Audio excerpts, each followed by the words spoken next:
The man I'm about to interview is one of the most successful entrepreneurs in the UK over the last 20 years. He sold his business for over $800 million. But the question we really want to answer here is, what is the soul of the man beyond money? We're going to go on a journey and a deep dive into his struggle through addiction, into his depths of being, the pain he faced in his life, what made him successful, how he came out of it, and also how he was able to step in to the current heroic phase where he gets to witness deep connection with his family. What goes into that? Those are the questions I have. To help us answer those questions, I've spent the last 12 to 18 hours in his house with him and his family.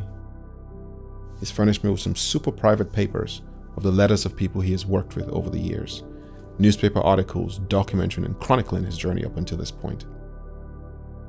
Now for the rest of the interview, we're going to dive deep into specifically what drove him and what helped him to this point. To help you go deeper, to help you understand the man even more, you would also hear directly from his family. I was angry. I was so angry. I felt shit. I had nothing. Well, I had a big pile of cash, but that's still nothing. He'd been drinking. He didn't know what normal was. It's all unhealthy, it's all material, it's all things. They're searching for purpose externally and not internally. I think the bottom point was probably seeing myself emaciated with a hangover myself and going, I'm definitely part of the problem, I'm not part of the solution. The first thing I need to do is fix me. If I don't fix me, I can't help him or anyone else around me. When Monty was in the hospital, when he was going through that, what was going through your mind? I think it's a hard emotion to put into words because for most people they'll never experience anything like that. It's really been the last, I'd say, 2 years that Ben's been coming to his own. They reacted very well to Dad taking stock of the situation. Are we ready? Ben, welcome, and thank you for having me in your house. You're welcome. To the audience, the interview you're about to watch is of Ben White, who has an absolutely illustrious career. Over the last 20 years, he has built one of the UK's top companies. He's been a leader in the cybersecurity space, had 3 successful companies with over 15,000 customers, including the US Reserve and the UK government. Over 6 million users has used his products. Hundreds of millions of dollars in revenue has been made by him, worked with hundreds of employees, thousands of lives affected, had over an $800 million exit, has 2 kids, and also seeded one of the biggest VC companies in Europe. Nonetheless, this is one man. And the journey we're about to go on is into the soul of the man behind this success. Ben, welcome to the show. Thank you. Sounds quite cool when you put it like that. You love the insights and Very good. the highlight reel. It's really good to be here. We've spent the last, 18 hours together. Yeah, we have. You've opened your house to me. We've had beautiful meals and a fire alarm go off while we're having our steak. And while Ollie was cooking his steak. While your son was cooking his steak, yes. And I've really gotten a sense of just the hominess here. Mm-hmm. So thank you for that. As we kick off, what I want to go into is, let's start off with your success. Mm-hmm. You achieved a lot of success in your life. Yeah. Growing up, did you have those ambitions at the start? No, I fell into it. Partly because no one else would have me. No one else would help you? Well, I had no formal qualifications. I left school very early. There was no mentoring, no apprenticeships or anything like that. And you just had to find a way, really. I'm 56 years old, but there was no tried and tested path. And I fell into selling secondhand computer kit. And then everything evolved from there, really. What was your upbringing like? Magical. Tell me more about that. Well, I was raised in London till I was about 7, and then my parents moved to near here, so about 30 miles from Cheltenham. And in many ways, it was that idyllic kind of middle class upbringing with 2 loving parents, big wide spaces, horses, dogs, lots of laughter, very real. Were you able to really connect with your mother and father growing up? Ooh, that is a question. I think they could not have loved me any more than they did. They could have not have prioritized me any more than they did. I think for parents of that generation, they're both still alive, and they're 84 and 86. I think there was always that parent-child relationship. And I think what I've tried to do is be on the same level as them and just nudge them gently when they need it. And by doing that, kids will share with you far more. They won't hide shit from you. Yeah. And I think that more Victorian upbringing is more, there's tons of love, but they're not really connecting in a way that perhaps parents might do today. It's just different. I'll ask the question slightly differently. How did you wish they connected with you growing up? I think what would have been great for all of the people from my kind of generation is if parents could to try and get on a level with you, try and understand you, try and get into your weird little world and accept it. And that's just not the way it was. It was, they were here and you were here as a kid, and it just didn't work like that, if you know what I mean. I had a little bit of that, right? Was born in Nigeria, and I grew up with a military father. Yeah. And it was always about respect. It was always about his ideologies and his way of life versus my own voice, my own expression. When I look at the way you interact with your children, it's a completely different story. And the question for me is, when you were growing up with your own family, did you feel like there was space for you to express yourself fully? And were you fully welcomed just as you were, in all your weirdness and beauty? The simple answer is no. But that sounds like my parents didn't make that space available. It just wasn't a thing, if you know what I mean. It was the world was a very different place.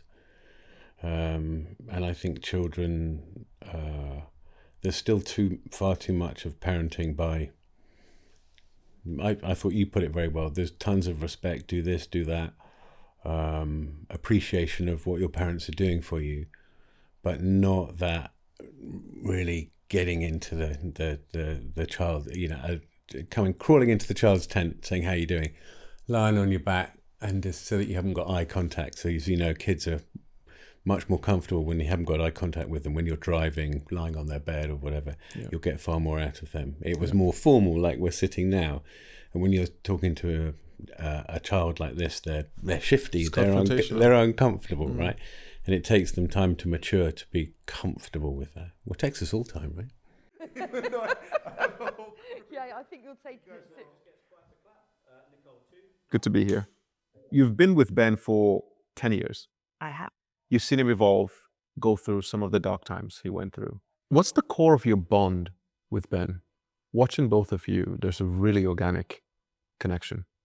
What's the core of your bond over the years? I think we're very honest and open with the good and the bad. And we get enjoyment out of the same things. I think my children had fled the nest 5 years ago. So I love his children like I love my children. And when one of the kids do something that makes my heart skip, I just catch his look. And because we both feel it, that's a really lovely thing. Does that make sense? Yeah, totally get it. We both get joy from other people's joy, especially the children. What is really special about Ben? He's the most non-judgmental person I've ever met. He's really easy to talk to and trust because there's no judgment at all. I love that about him. He's like a big ball of happiness. Like, what part of Ben do you wish people got to see more of and appreciate more? I would love somebody to look it bend through my eyes because I'm close enough to see the raw him. He will keep twisting something until he gets it right. He has the patience of a saint. I think you have to be close to see it. And I think to be close and have that, you've got to invest time. So what do you love about your father specifically? His ability to make people laugh. No matter how dark of a situation, there'll always be some form of humour. And it lightens the mood a tiny bit. He allows me to make my own decisions and just be myself. The level of love and presence you have from your father, is that something that's common amongst your friends and other people? Do you see a similar kind of thing there? Or is this a pretty special? I think it's very, very rare to have this sort of relationship with your father. Like when I speak to Dad about his relationship with his father, it's night and day. I know from what Dad's told me about his childhood, Granddad expressed his love in a very, very different way than Dad does.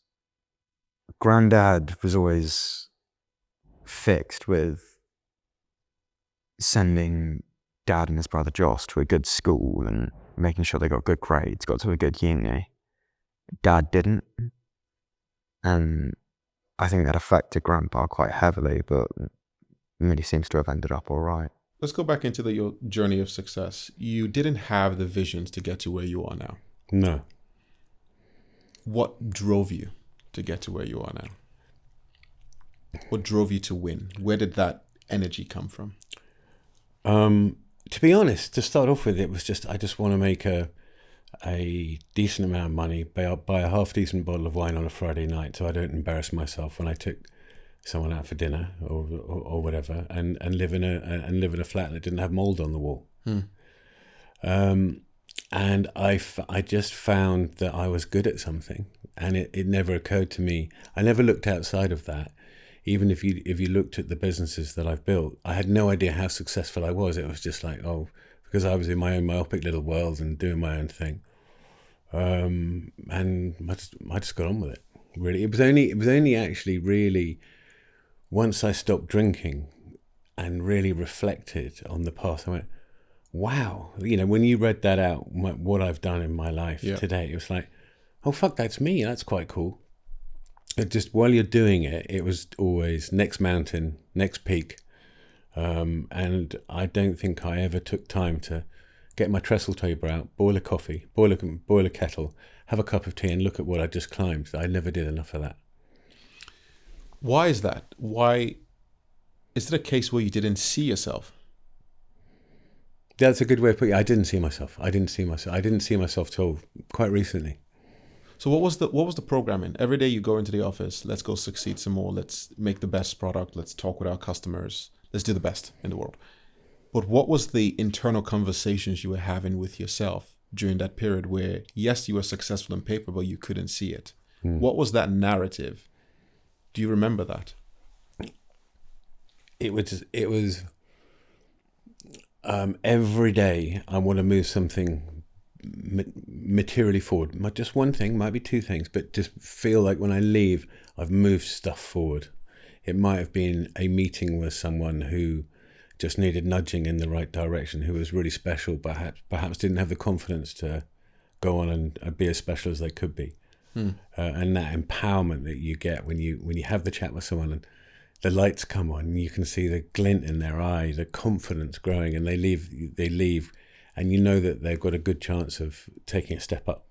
And then you can watch them presenting in perhaps the idea that you were talking about in a meeting, and you sit back like a proud dad, knowing that indirectly that you had a lot to do with that.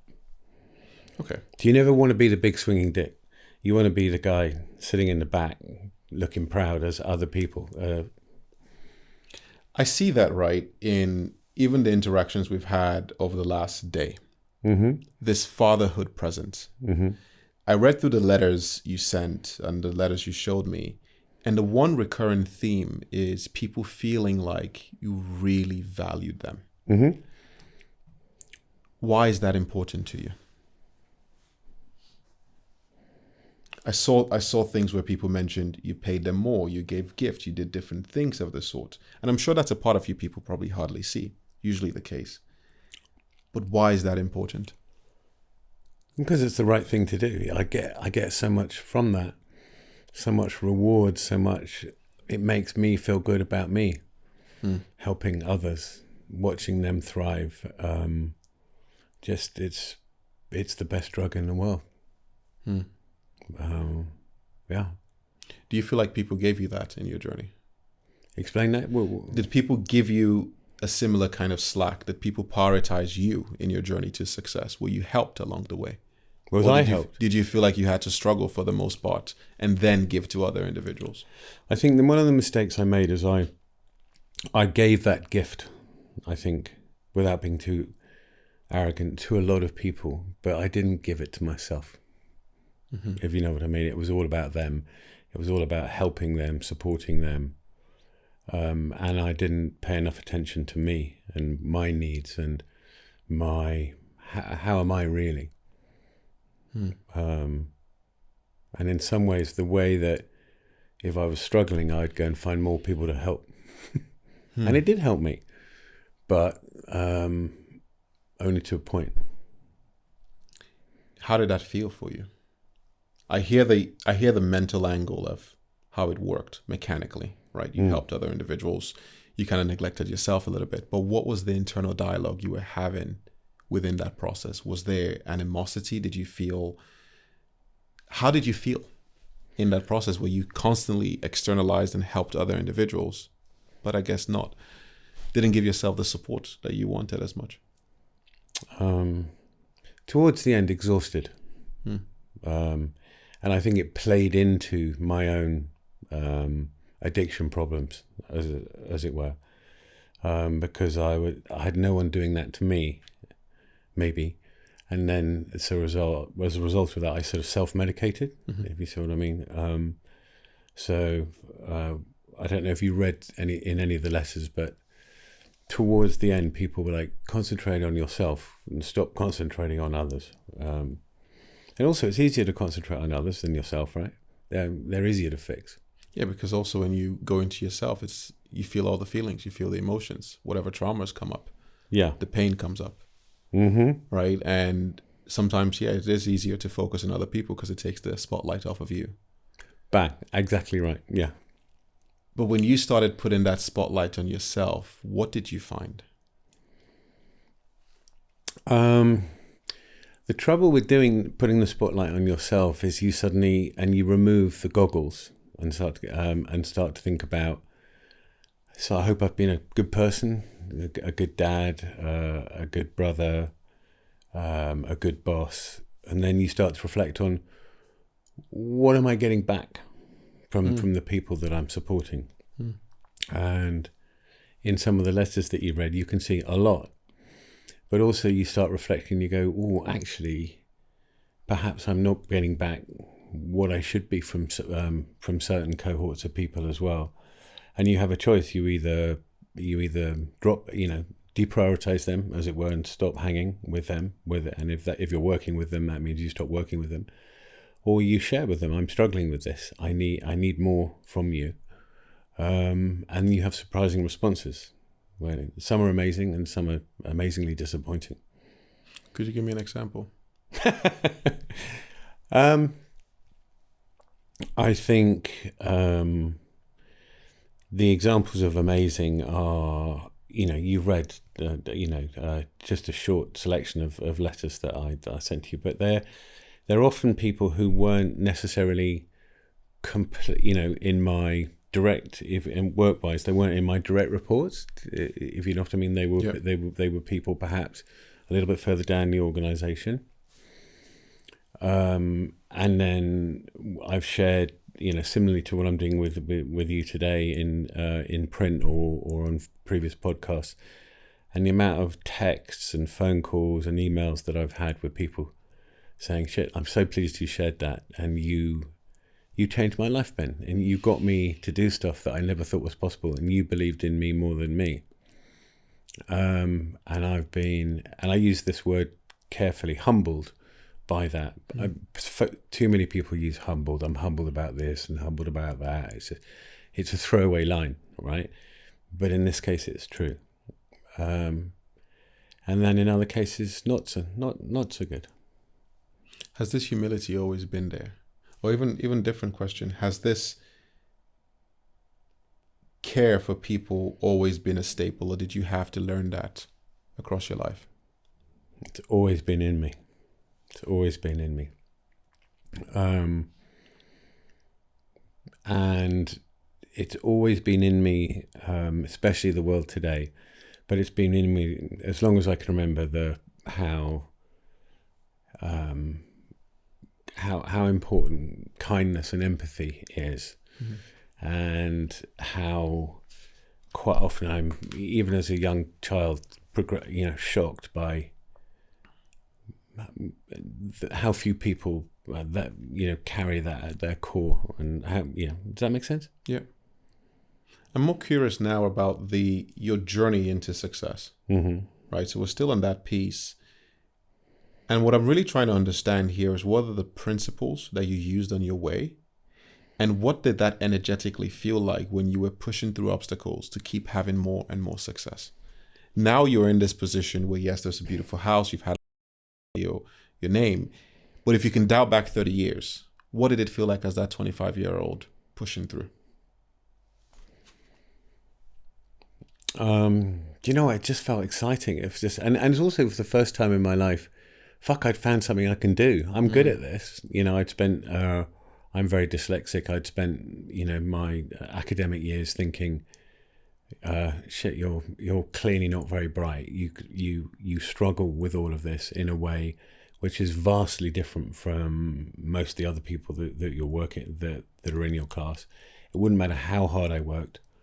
I would only ever get halfway through a paper. So my maximum mark was only 50% anyway, because I just couldn't write quick enough, or I couldn't read quick enough. Did that make you feel dumb?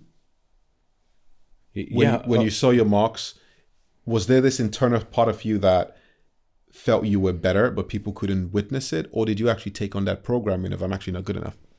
That probably depended on the day. On some days I felt dumb. On other days, I felt... On other days, when I was having a good day, I thought, well, I'm just not very good at it. I'll be good at something different. So it was probably a blend of the two. And now, when you move through that process with having dyslexia, going through that in school, because again, there's a lot of pressure, right? And it's just one thing that people don't understand. Whereas there's actually a huge genius who was able to change the whole cybersecurity industry in many ways. Did that give you something to prove? For sure. That played into everything that I did. Yeah. So Can we get into that fuck you moment and how that played out in your life? And where does that still play in your life? But it played out in two ways. It played out in the success, and it played out in making sure no one who ever came in contact with me and worked with me ever felt that horrible, lonely, isolated feeling that I had growing up. And I think as a result of that, people felt special working with me. They felt valued. They felt they had a they felt armor plated. They felt they could walk through walls. And I feel amazing and lucky that I was able to get people to feel that, and then go on to do stuff that they didn't think was possible. Understood. It's interesting for me because I meet a lot of entrepreneurs, and this is a bit of a quintessential story. There is that blacklist. There is the fuck you list. Right? There is the I'm going to show you exactly what I'm capable of. And I see this as that fuel source, that adversity-based fuel source of, hey, you went through, I guess, being separate from other individuals when you had the dyslexia as you went through your process. Did you make a conscious decision to do it differently, to not go so deep into that fuck you energy? No, I just, I think that fuck you energy was good. I didn't even know quite how turbocharged I was, right? But it was always... It can be so sneaky. It just... Yeah, it's always in the back door. And in a way, being able to turn it off from time to time and just sit quietly and go, oh, look, back to what I said earlier about the mountains you've climbed, and sit at the top and have a cup of tea and look down and go, that was quite cool, rather than the fuck you driving you and go, next mountain, next mountain. That would have served me well. Understood. So it's managing the fuck you. In 2008, when you sold the company and you were at the peak point, peak fuck you energy, how did that day feel after you signed the papers? What did you do that day? I felt shit. Because in my case, that was, I'd done it. I mean, because all my companies had been, I started one company, and then as that was maturing, I had a Skunk Works project, which I worked on. So you never had a gap? I never had a gap. I was always bounce, bounce, bounce. So I never stopped until 2008, the day Lehman's went bust and we closed, amazingly. Yeah. And I had nothing. Well, I had a big pile of cash, but that's still nothing, really. Inside of you. And then suddenly this family that I built for 20 years, that I'd created a world that made sense to me, that was kind, that was empathetic, where there was laughter and silliness and stupidity. And, I think you could interview 500 people that work for me and they would all say a version of it was fun, it was hard, it was difficult. We laughed a lot, we cried a lot, we all grew as people, and everyone had each other's back. And I still bump into people today, and it was the sort of platform or takeoff point for the rest of their career. What did you do that day? So talk me through the process. You signed the papers. Everything was closed. Yeah. What did the rest of your day look like? Well, I wandered around. We signed at about 5 a.m. We were in the city at the time, at a lawyer's office. So we wandered around the city looking for a pub at 5 in the morning. 5 in the morning. But you would do if someone's just transferred 800 million to you, wouldn't you? You'd probably look for a drink, right? Of course. Not to me, by the way. Sure. And then I got the train home, actually, to what is now my ex-wife. Yeah. And my 2 children, who would have been 1 and 2 or whatever at the time. Yeah. But it felt, I don't know, it didn't feel like what it was meant to feel like at all. Understood. A lot of people have this notion that when they get to a specific point in life, they'll be happy. And I think time and time again, there's this idea that, you get to a specific point and all of a sudden you have everything you want. But it actually sounds like that's when your journey really began. I think from a lot of the conversations we've had around, people have mentioned that, you had a lot of success pretty early. That's when I started to complete me. Yes. If you like. The thing about whether you're an athlete or a businessman, if you were lucky enough to have huge success very young, that has a cost, because you don't have to mature as a person, because you've got a manager or investors or an EA and a whole team of people who are sweeping up behind you, who depend upon you. And you become commercially very mature, but often emotionally not so, because you're not having people pushing back on you. You're not having what the most normal 23, 24-year-olds are going through. You're not going through that. You're not learning from it. Because you've had all of this success. So I didn't start doing that till I was 50. Wow. Yeah. I say this right. The people I want to surround myself with are people who are going to call me out on my BS. Are people who are going to look me in the face and say, you're off your kilt here. Yeah. Right? Slow down, do something different. And that's touching on this core concept of authenticity. right? Which is, how do you cultivate a group of people that will look you in the face and say, hey, you're off. Yeah. Realign yourself. Mm-hmm. When you were going through your processes, were you surrounded by individuals like that? What, who pushed back on me? Yes. I mean, don't get me wrong, they did push back, but if you're, I mean, let's take an extreme example. Do you think people push back on Mark Zuckerberg? Really? I mean, I doubt it.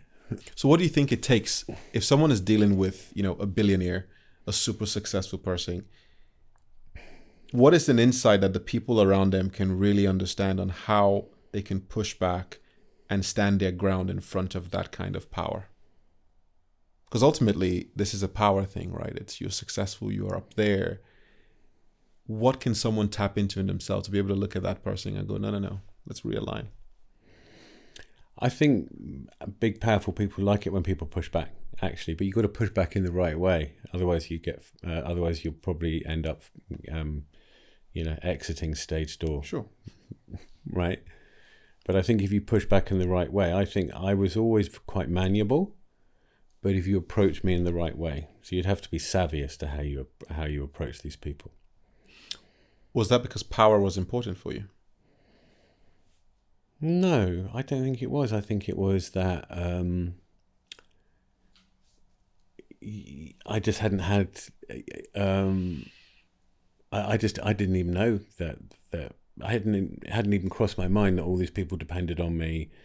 They'd all, some of them had remortgaged their house so that they could buy share options in the company or equity in the company in a very early stage. Do you know what I mean? They're all fucking in, right? So, it's only now when you reflect, you go, well, and actually friends of mine now push back on me and say, Ben, of course these people are all nice to you. Yes, they respected you and yes, they liked you, but you were their boss. And so there was a limit to how much they could push back. If you went back now, right, you've gone through your transition, which we'll get into. If you go back now and you look at 30-year-old Ben, 35, how old were you at that time? 35? When I sold the business, yeah, with the last one, I was actually 40, I think. Sounds good. So let's go to 35-year-old Ben, still on the rise, not really getting pushed back. What would you tell him about how he can structure his surrounding and his group of people to enable that kind of back and forth, to enable feedback? Well, that's a tricky question. Well, the first challenge is if you're using the group of people who you work with, you're never going to have complete equilibrium, are you? Because you're their boss. So there's only so much pushback they're going to do. So I think you've got to find people outside of that cohort who've got nothing to lose by being just open and honest with you. So school friends or whatever. You or your mum, maybe. Mums are always very good at telling you you're being a dick, aren't they? I still think there's probably, and we can get into this later on, there's probably more that could be done to hold a space where people are invited to push back, and maybe it's deeper. Did you feel like you're more authentic now than you were then? I think I was pretty authentic then for someone who was doing what I was doing, but I could have taken it a stage further. I could have had a meeting once a month with my closest confidants, not necessarily my direct reports, and said, I want to understand how you're experiencing me. What's working for you? What's not working for you? Are there any times where I've upset you or done anything which has made your life difficult? But, I kind of did that, actually. I mean, I think I gave them safe spaces. But I would say that, wouldn't I? Okay. So you're on the way into success. Let's say you get to 08, sell the business, go home. What's your relationship with your wife like at that time? Strained. I mean, in truth, I kind of saw it as life as a series of events. First, we'll build the business. Then once I've done that, I'll get on to being a dad and sounds rosy and being a decent husband and stuff. After being a good dad. Being a decent husband after being a good dad. No, at the same time, I was very myopic. All I thought about at that time was work. That's just, you know, I had no room for anything else really. And yeah, I think you can have balance. I'm finding that now in my 50s, it is possible, because I've got another startup now, right? And I've got balance. Yeah. But now you're a lot more present. At that point, the relationship with your ex-wife was strained. Why was it strained? What did she need from you, or what did you need from her that wasn't present that strained it? Well, I think I was probably a pretty shit husband at the time.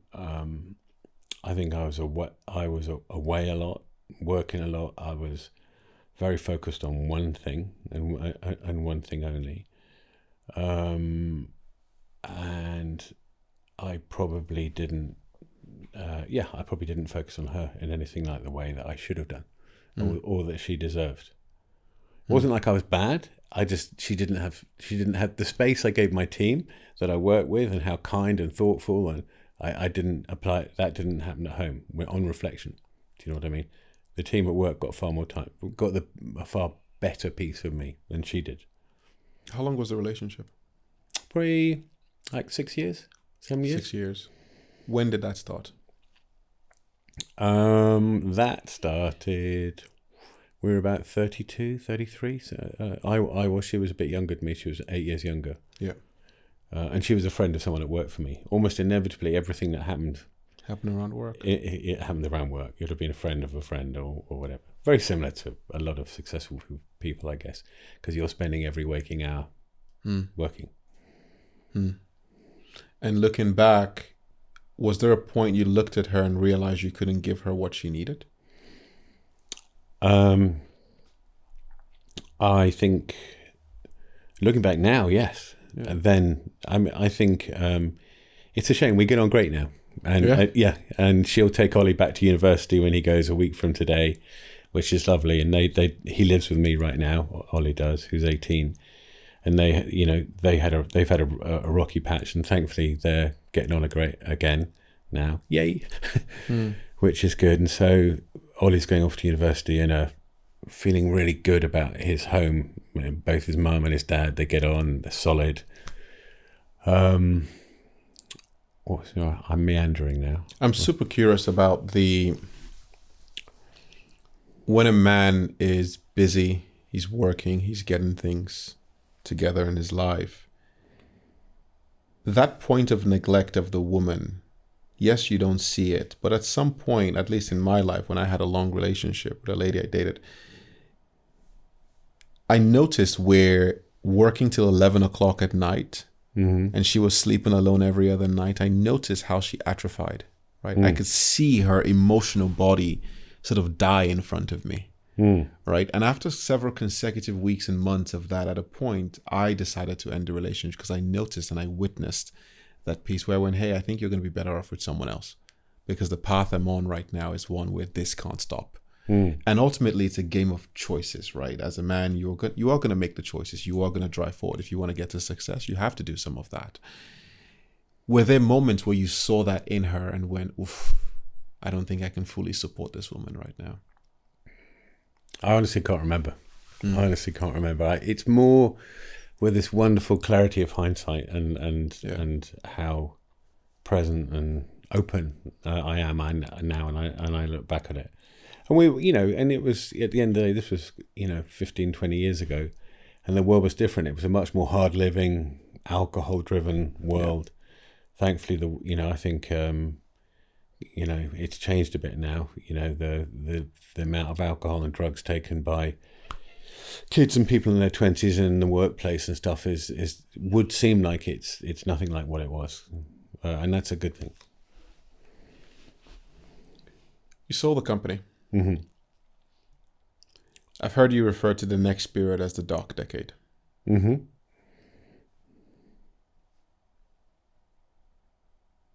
How would you describe the taste of darkness you felt in that decade? Do you know what? With the benefit of hindsight, what was going on? I was grieving. I didn't know that I was grieving at the time, but my life made sense from when I started the first business at 23, 24, everything made sense to me. I had my own little weird world that I built. When you say made sense, was it the space where you found safety? Yes, totally. Gotcha. It was safe. It was because you could control everything. You knew where everything was and how it. Yes, yeah, and I could control it, but I could control the kindness, the empathy, the love in the space. And it was, even at the end, it was a 500-person family. And then suddenly that's gone. It's like, oh, right. And so I was looking, with the benefit of hindsight, I was wandering around, just like in the wilderness, trying to work out, what do I do? Where do I go? How do I get high? I don't mean with drugs and alcohol. I mean because I got so many highs from what I did. And of course, I got high artificially, if you like. And what I didn't know was I was looking for purpose. And I was looking for reason, purpose and reason.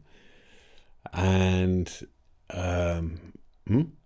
listening. And I was looking for excitement, that wonderful excitement, a new customer win. You hire someone who's really special, who decides to join your crazy gang, that lovely feeling when you get. And I was just filling it in all the wrong ways. Basically, but I just didn't know it. And at the same time, I'd chosen to do a venture business, where we were almost within 6 months of selling the business. I was out rattling my bucket trying to raise money for this new venture business. And we were trying to get people to invest in our thesis. And our thesis was, we're going to sell, provide capital to businesses who are selling B2B, software as a service, and SaaS. Sure. And when we went out with our bucket, people said, oh, it's very niche, Ben, this cloud, this B2B. I'm not sure it's all going to catch on in the way that you think. And I was just like, oh, they just don't get it. They don't get it. And of course it did catch up, but it took a while to catch up. But for the first 2 or 3 years of that business, the market wasn't ready for the thesis that we had. And I find that deeply frustrating.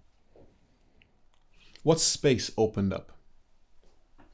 There was a 6-month period where you immediately went to creating again. And I'm a big fan personally of thinking about transition points in a person's life. Yeah. Company. So I didn't give that any thought at all. Something chaotic happens. One of the biggest issues I see, and this plagues men a lot more, is the perpetual need to continue what was once the status quo. So for example, and I see this with quite a few different individuals, the man who is in his 30s wants to relive his 20s. The man who's in his 40s is like, oh, I wish I can go back to the 30s and relive that energy and go back into that same sphere. The man who is in his 70s keeps looking backwards at the 50s. And there is this constant thing of looking back and trying to recreate a past experience.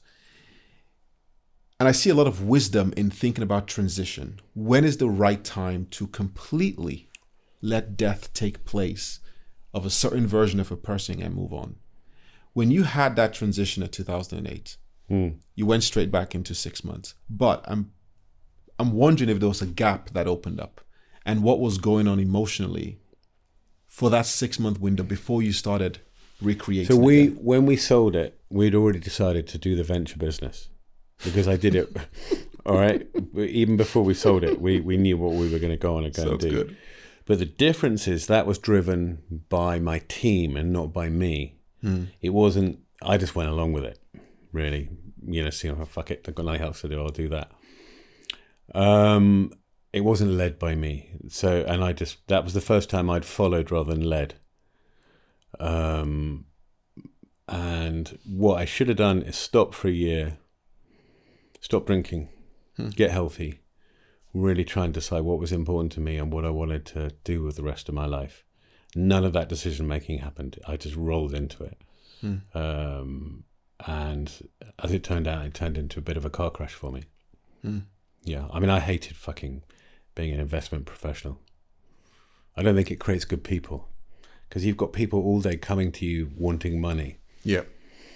And you become quite messianic and it's hard not to become a bit of a dick. Mm-hmm. Do you know what I mean? Because all day, every day. Gotta say no. Huh? You've got to say no a lot. Yeah, and people are courting you all of the time. They need you. And you go to shows and events, and there's a queue of people trying to talk to you because they want to, you know, press the flesh and talk to you about their wonderful idea that they'd like to get money for. And so that it's hard to remain balanced and objective and not let that impact you. And you only need to look at the shows that these people go to. They're all going to the same events. It's a circuit.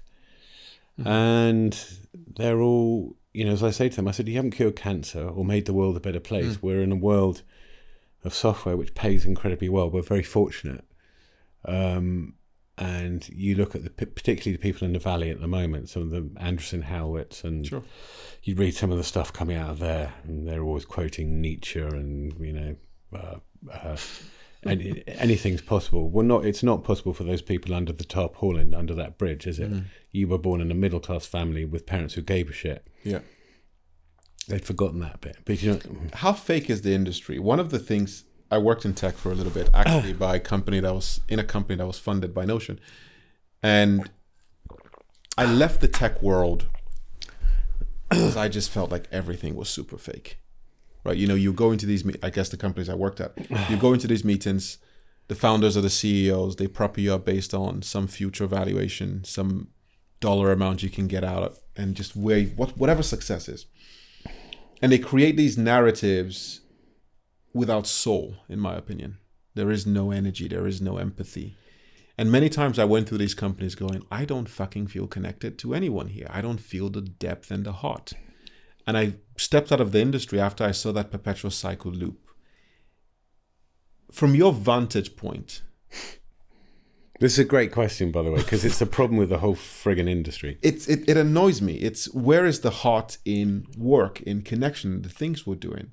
From your vantage point, how do you feel about that? This fakeness, this thing of not being real. It's what is the word? Self-aggrandizing. Yeah, that. Perfect. That captures it perfectly. I think in the businesses that I've built, I solved a real problem. Mm-hmm. But I set the business up because I saw a problem.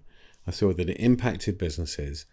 And if I was right with my thesis, that business would be more effective, more efficient, make more money, sure. More happy customers. I did it. I got excited about the problem I'm solving. I think when you're more of a pure technologist, you're excited about the technology, whether it be social media or artificial intelligence or whatever. You're not really thinking about the problems that it solves, and you're miles away from the problems that it actually solves. And so you're one step back, and you're therefore more, you're not close to the problem that it's solving, and that's a different sort of person. Does that make sense? Mm-hmm. I like to think I'm different to people who perhaps came up with a social media platform or whatever. I'm solving real problems, because social media is not solving any problem, is it? Well, it's creating problems. But what is this thing with the fakeness in the industry? What is this thing with lack of authenticity and heart? I think if we continue on the path where most of the money is flooding into companies that are run this way, I'm not sure I like where the world is. No, I don't. I much preferred our industry 30 years ago, when it was the wild, wild west. You know, the coders had greasy hair and Motorhead t-shirts. And when you said you're in software, people were like, oh, really? Wait, could you not do anything else? I like that. And now it's slick and polished. And a lot of the people I meet in the industry, I'm afraid I agree with what you're saying. Yeah. I think they're very detached and self-indulgent and smug. How does one crack that? How does one how would you go about cracking that and suggesting people change the way they approach life so they can really step into authenticity and presence? Because I see it as complete mental mental paradigm running, right? It's just a mental program that a lot of these men run. Mm. My concern in life is about finding the heart, finding the connection. What can these overly mental individuals do to go back into the heart so people can actually feel them, not just the numbers on the PowerPoint board? Well, it's very hard, isn't it? Because there's so much fucking money. I mean, if I told you, even quite a short time ago, if I told you 20 years ago there will be, 7 companies worth more than $2 trillion today, you'd have thought I was insane, right? And I think by the end of this year there might be 10. I mean, that's 10 businesses worth more than $2 trillion, each of which is the size of many decently sized economies, or California. Yeah. Any one of the large software companies could eat the FTSE single-handedly, pretty much. Well, that's great. So I don't know what you do, because with this much money pouring in, same with sport, right? With this much money pouring into it, how you reverse that and make it authentic and get these people to be real. I don't know how. I don't even know if it's possible. Do you think it's possible? Okay. Let's get into the crash. Mm-hmm. And let's go back into the question of what was the bottom point during the crash for you? I think the bottom point was probably seeing my son emaciated, and he whatever he weighed, 27, 28 kilograms, and then with a hangover myself, and going, right, this I'm definitely part of the problem, I'm not part of the solution. And the first thing I need to do is fix me, and if I don't fix me, I can't help him or anyone else around me. There wasn't one moment. It's a period of 12 months where there were constant times where any one of those moments should have been enough for me to go, right, I need to revisit my life, my future, my health, or whatever. I think everyone's always looking for one car crash moment, aren't they? For me, I think there's multiple. Now, let's speak to Nicole, who's lived with Ben for over 10 years. What was that period like to witness him in his process? It was still fun, but it was chaotic fun.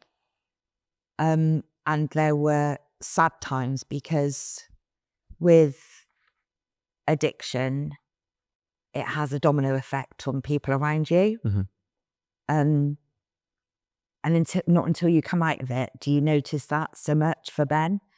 But yeah, it wasn't always pretty. When you say it wasn't always pretty, could you give more context on? Well, you don't notice was happening? things so much. Now, if somebody was being derogatory or pressing his kids' buttons or anything, he'd notice because he's present. He wouldn't have noticed in the first 5 years anything really going on around him. It's I think addiction, you're on one level, but there's so many more levels to you. Absolutely. And when you get rid of that and you go deeper, life is so much nicer. And I think Ben realised that once he became sober. Why do you think he went down the path of addiction? And it's a painful thing to go through, of course, but why do you think, what was the draw that you think led him into that? I think you said some stuff earlier about the money and his success. Yeah. How do you think that affected him? I think nobody is ready for that kind of wealth like that. Suddenly you can have anything you want, you can do anything you want, you're not sure what you want to do, and everything that's real just goes out of the window for a while. Mm-hmm. From what I can see. You've witnessed the transition into where he is now. I have. I get a sense of deep joy when you see him interact with his kids and you see where his life is at the moment. And also you're a part of that. But I want to dial back into the 5 years, the first 5 years of your time with Ben. Okay. What was the 5 years like for the children, witnessing them in their process? The first 5 years, they're very different today. They are now empathetic, funny, they can hold a room, they're kind, they adore their father. Mhm. They're 16 and 18 and they're still like snuggle up with him. You know, dad's got a headache. Oh, I'm going to go and get him with dad and give him a cuddle. They've got such gorgeous relationships. But what was going on when you would come home and see Oliver or Monty? What looks did they have in their eyes? What was the connection like? How did that process feel? Look, it wasn't like they saw me like that. You know, I was very rarely in any kind of inebriated state when I was with them. So it wasn't like that. But we weren't connected. We didn't. It's easier to look now. Look at what I've got today, and look at how close and connected we are. How in tune we are. I mean, they know what I'm thinking. I know what they're thinking. We're completely connected. And it's only now when I look at that and I go, how disconnected I was then. And in truth, if Monty hadn't have got ill and stuff, would I have sorted myself out as quickly as possible when I did? Maybe not. So that was a gift for me, if you like. But him being the catalyst. I imagine there was a lot of emotions during this time, of course. Mm-hmm. And the alcohol or whatever you were taking was a numbing agent on that. Mm-hmm. What was the emotion? There was grief involved. What were the other ones? I think anyone who's stuck in that kind of vortex, there's not much emotion other than you're anxious and you're angry, and you're anxious and you're angry because nothing makes sense and your whole world's upside down and chaotic, and then your emotions are up and down, and so you're unpredictable and you're not steady, which is especially what kids want, right? They want consistent, steady. They need to know what they're getting.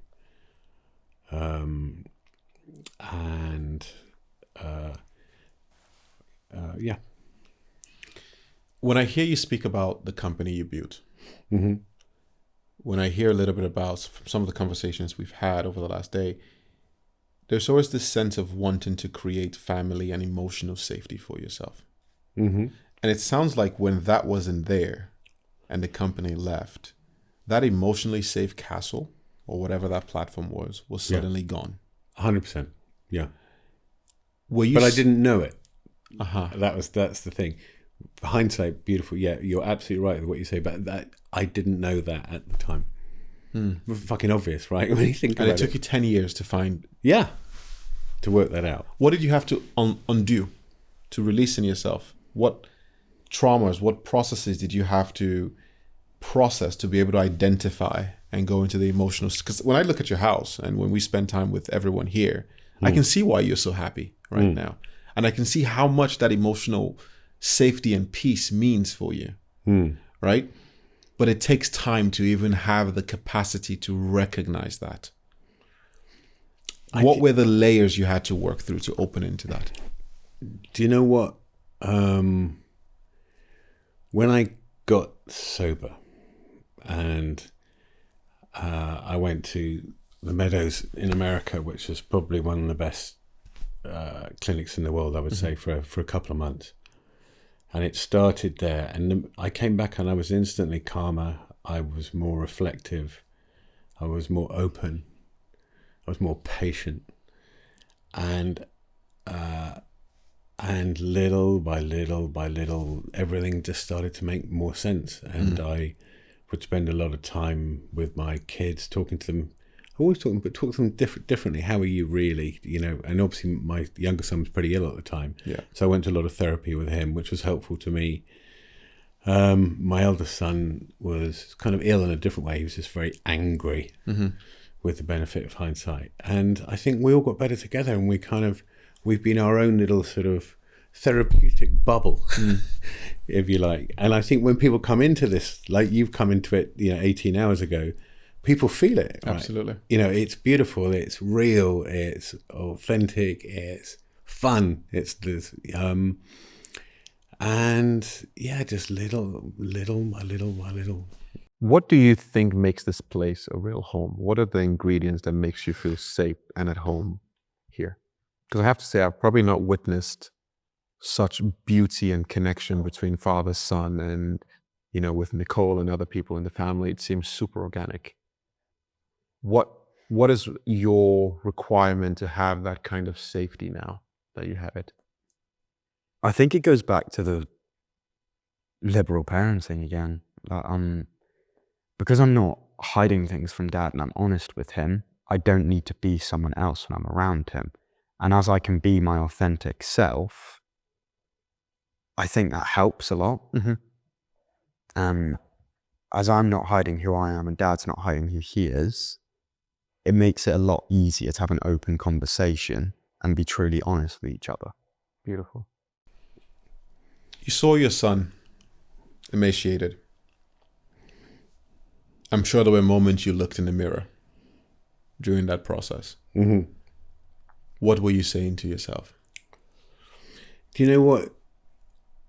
I look in the mirror now. At the time, when a friend or a son are ill or struggling, you're just in it with them. You how you got there is irrelevant. You just want to get out and support them as best you can. It's only afterwards that I reflected more on the part that I played in that. And don't get me wrong, when any child suffers from any kind of disorder, eating disorder, whatever, you will have definitely played a part. Any parent would have done. But equally, there are lots of kids who have exactly the same environment who that doesn't happen to.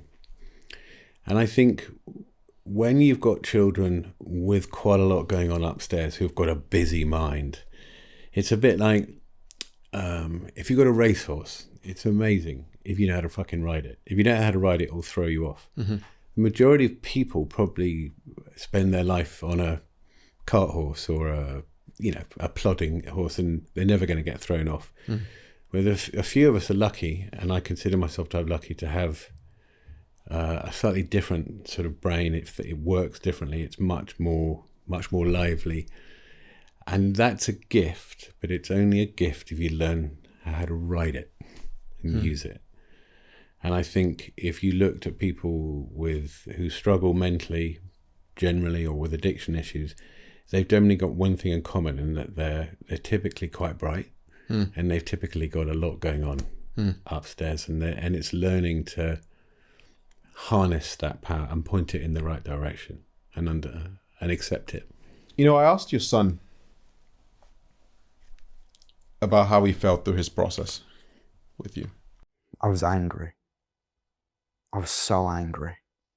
And all I knew for years was just being angry. And I think part of the reason Monty got ill is it was a way of getting attention. Like, I don't know, it's really hard to put into words what has happened over the last few years and the journeys we've taken with Mary, with Monty, with me, with everything. Mary being his ex-wife. Yeah. Yeah. Horrible person, but it's what it is. It's over now. So the emotions you all felt when Monty was in the hospital, when he was going through that, what was going through your mind emotionally as you were witnessing him in that process? I think it's a hard emotion to put into words, because for most people, they'll never experience anything like that. Like, almost like I was grieving my brother, like he was a different person. Because Monty, when he was younger, he always used to be a little bit bigger and a bit more bubbly, if you know what I mean. Yeah. I didn't see him for a few months, and he came to East Corn, he walked around the garden, and I remember there was someone following us behind in the garden to, just to keep an eye on him. And the fact I wasn't able just to be there with my brother was so hard. And he was like a different person. He just looked so ill. It was horrible. The colour was gone from his skin, and it was... The fact he is where he is today is a miracle. He's so healthy and happy, and he fills up a room. Well, when Monty first got ill, Dad went to rehab. I didn't understand that at the time. And I didn't get why he needed to go away for 3 months and fix himself. And I thought he was almost abandoning the family. So you felt like he abandoned you in that instance? I knew he was healing himself and getting better, but I didn't understand why, because he was very good at hiding that part of his life.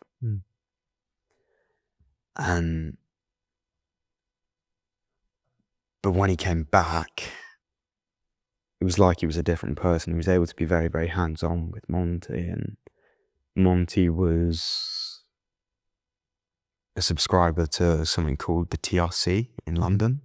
It's the recovery centre, an amazing place, and it really did him a lot of good. And Dad was able to be down there in London and do those long shifts with him, staying up until 4 a.m, checking on him, worried about him, and Wow. really able to be there and be good for Monty. Same as Mum. Mum was like that the entire time. But And what about for you? I mean, all of the focus was on Monty, and I don't harbour any sort of resentment or grudge or negative feeling towards that. They needed to be there for Monty. And the fact I was benched for a little bit, but I just view it as the way it had to be. There was this sense of you abandoning them when you went to take care of yourself. And of course, it's a very different story now, and he sees it completely differently. How did you feel in that moment when you were getting into rehab and starting your process? Did you feel a similar energy? To now? No. Just then, did you feel a similar energy, like you were abandoning the family, or? Yeah, I remember Ollie leaving. I was in Devon, my home in Devon, and I remember him in the car, the window down. It was a nice day, and he was leaving Devon, and I was going to get a cab to London to get a flight to Arizona, and he was just in floods of tears, and just I've never felt that despondent and that helpless. But knowing I was doing the right thing. But yeah, they felt like I was abandoning them. Why do you have to go? So why are you leaving us? That was, obviously everyone knows how that turned out, which is, touch wood, great. Touch wood for you. But at the time they felt I was abandoning them. Yeah, just to go to... Did your wife think the same? Yes. Oh, which one? Which one were you with at the time? You were with the second wife at this point. Yes. She's actually my third wife, believe it or not. I got married when I was very young as well. Okay. But she was the one who was it was the boy's mother, that wife, who thought that I was abandoning them, which is the only wife that matters. The other one's gone now anyway. So wow. Even though she knew that you were going through a process to go heal. Which wife? Even though the second wife, the mother of Ollie, and Monty, even though Yes. she knew, she still felt like you abandoned them. Yes, she did. She doesn't feel like that now. She gets it at the time, but remember, Monty was just not quite peaking, but was close to peaking in terms of his eating disorder. So as far as she was concerned, you're buggering off for 8 weeks to sit in Arizona in the sun. She didn't know that effectively you're with 75 other inmates, as I call them, and it's a pretty intense course for 2 months. That wasn't how she saw it. But now she is so thankful that I did that. Of course, because we can see the results. But again, at that particular point, there's a lot of tensions going on here. Your kids feel like you abandoned them. you're trying to figure out a solution to yourself. You're trying to prioritize yourself. And in some ways, taking a selfish act, right, for the greater good and the long-term ability to pour energy into the 100%. family. Yeah. What was your own internal dialogue that made you believe and know you had to go do this and you were going to make the big change? Because I think that's incredible to have so much pushback from even your child who was sick at that point and still decide, you know what, I'm going to go do this the right way and I'm going to go deep into this process rather than kind of skirt around the addiction recovery to be able to support him. Do you know what? I actually just knew that I couldn't manage what was happening because the chaos around me. I just knew I was falling, and the speed of fall was accelerating, and that was not going to end well for me or my family. So it wasn't an option. It was my only option, as I saw it, because I knew that I needed 8 weeks to. I wasn't so sure about the therapy and what I get from where I went, but I did know that I needed 8 weeks clean time to reflect and time to just get my shit together, and then come back and address all the many problems, a lot of which were of my own making. How scared were you about that process, about that 8 weeks?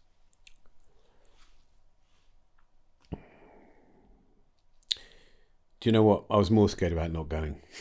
I think. So what did you fear was going to happen if you didn't go?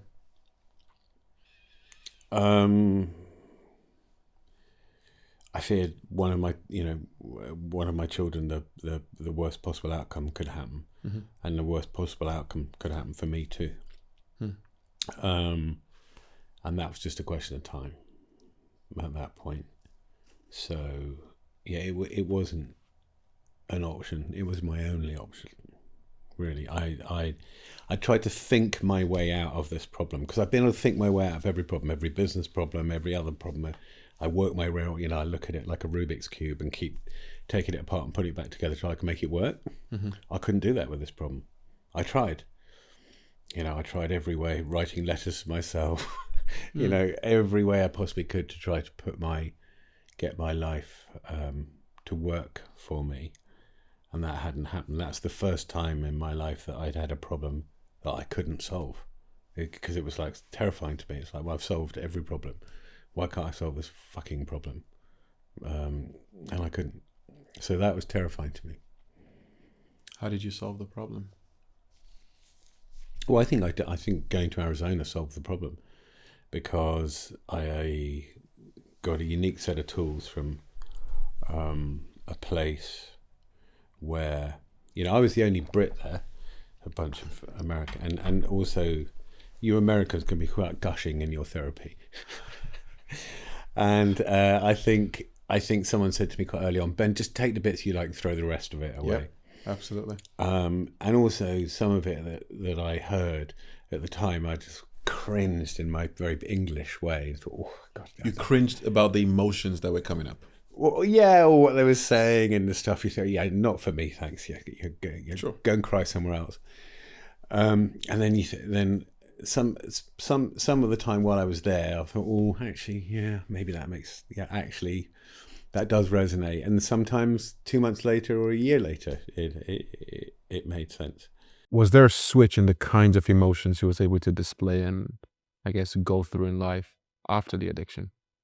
I think after Ben came back from America, he was confused a little bit because he was then present and seeing things were a bit off key.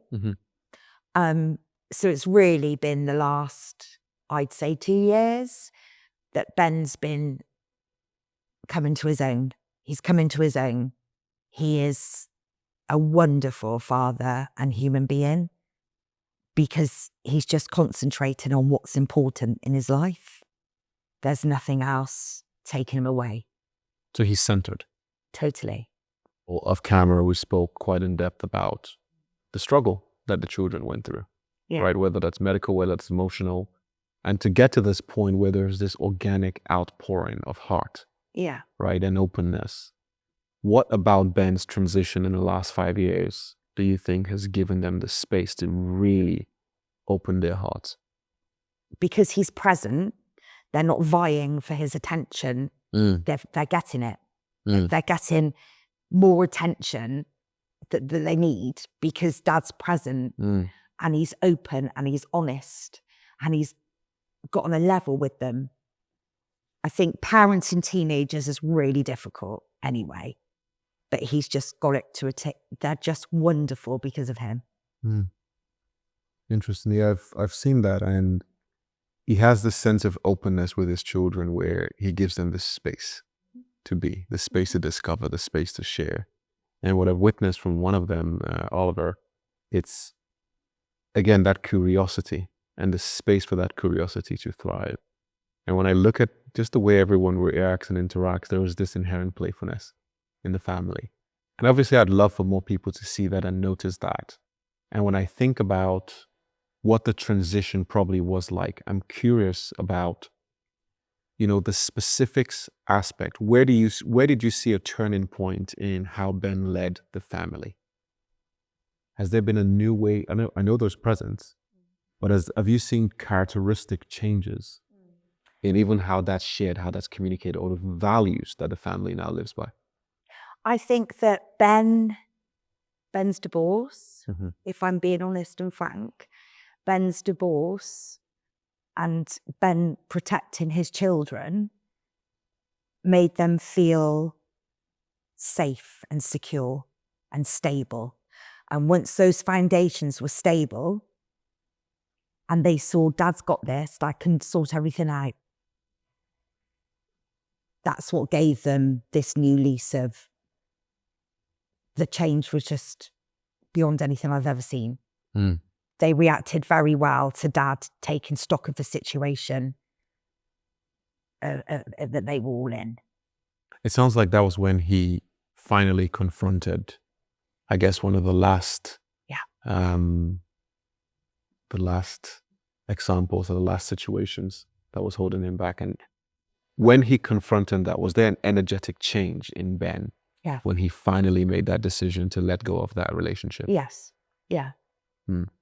Because he couldn't understand what was going wrong because he hadn't been present for the first few years of that relationship. Yeah. He'd been drinking. Yeah. So he didn't know what normal was and he was very confused. But once, you know, he dissected it in his head and he worked it all out, he obviously went on his own with his children and that gave them trust. They then trusted him to lead the way. You told me a lot about how much love you now have for your brother and how connected you both are. How has that evolved over the years? It's always been really, really complicated. Like from as young as we can remember, we've always been competing and we've been competitive in everything that we've done. And it's good to have some sort of competitiveness with your brother and compete to some sort of extent, but it gets unhealthy at a point. And we just got to that point and we never came back. And I think that's part of the reason Monty got ill. But since he's got ill, and he's recovered, we've just got so much closer and we no longer compete. And part of that was due to dad's attention being very, very split and sort of double life that he almost led. He was always vastly successful and I loved that about him and so did Monty. And because he was so successful, it led him to not having much time with the family and always being away and trying to do the next big thing because he felt he didn't have purpose. But now he can just be present. Now he's come back from rehab and really be there for Monty and me. We no longer have to compete for attention. How much deeper is the connection since he came back from rehab and his journey? Like, what do you now feel about your father that you didn't feel before? It's night and day. It's like you said, it's really hard to be present with someone if you're not sober and if you don't understand yourself, and I think that's a big thing with Dad. He wasn't happy. He wouldn't ever just be able to be. But now he's come back. He's present. He's loving. He's everything a dad should be. I see this in England, right? Where actually I see this across men in general. There's this false narrative of what it means to be strong.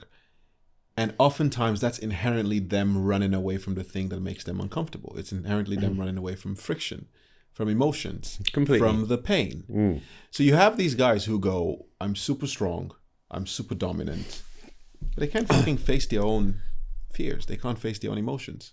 No. When you were going Especially very successful people, they don't have to. That's kind of one of the places I'm getting to.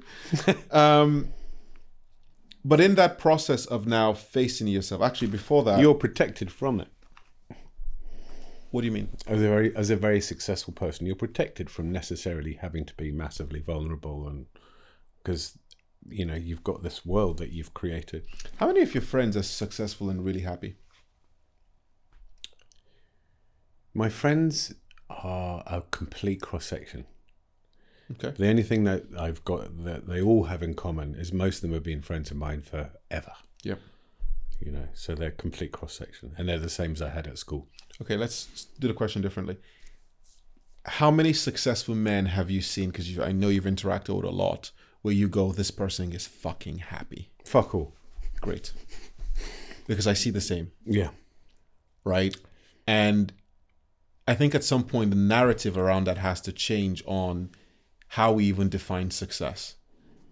And what is that core thing that a person is looking for? Because you see these strong, dominant men who run away from the therapy, run away from the deep work, run away from looking in. That was me. And they're constantly searching. When it's right in front of them. So now when you were in Arizona, what did you find within yourself? Because it sounds like this is the one problem you couldn't solve because you needed to surrender to yourself. Yeah, do you know that? And what came? The best bit about Arizona was I gave someone the keys for a bit. Yeah, you drive. Surrender. Yeah, I'm putting it another way. and that was wonderful. That was wonderful. There's no way you go there. Do we? You get up at 5:30, and it allowed me the time to reflect on everything that I'd done. And, as I said, I'd gone from bounce, business. Yeah. And then I was very lucky. I had a therapist who was, she would have probably been 70 or something like that. And she said, why don't you try a little bit, Ben?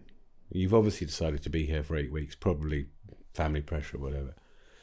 But why don't you actually try? I said, I am trying. I don't, what are you talking about? And she said, no, you're not. When anyone gets a bit too close to you or you've got a danger of being vulnerable, you use your sense of humour to move the conversation on. I said, I have no idea what you're talking about. And anyway, I did a little bit, slowly at first. And then I found it very powerful. And I found people opened up to me in a way that they hadn't opened up to before. By being open and by open means vulnerable. They're kind of two sides of the same coin. And very and wonderful actually. And I still do it today with friends. They find it a bit freaky. Call me American, but it's very powerful. You get so much more out of a relationship like that. To the person watching this who is another successful man like yourself, and they're going to be over there somewhere. How can they find that vulnerability and how can they find that ability to open up? What would you tell them? What would help them really crack open, even just a little bit, to, like you said, try? I think everyone has things that they're worried about, anxious about, don't make sense to them. Share. You wouldn't be amazed what you get back.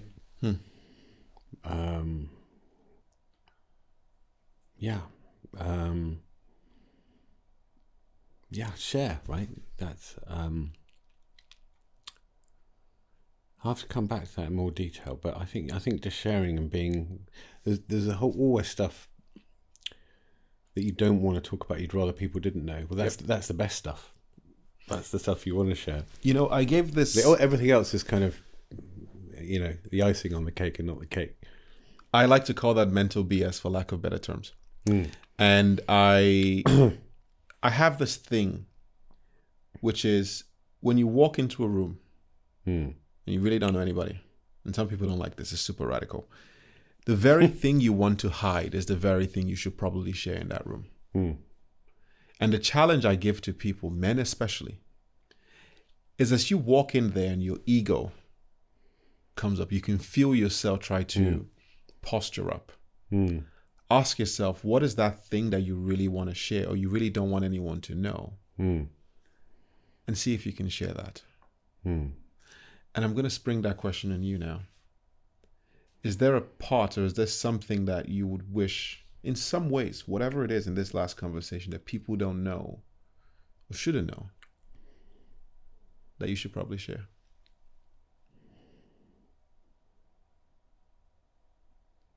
Do you know what? The only thing I would share is do it young. Start today. Being open and vulnerable. And you'd be amazed at the power that comes from that. Because, now I do share. I mean, I probably overshare now. But, yeah. So, I haven't got any life. I want to live it. I want to leave that question for the rest of the interview, and I hope it does show up. If something does come up that's like, I really don't want to share this, I'd love to see some of that come through because I think it could be really powerful.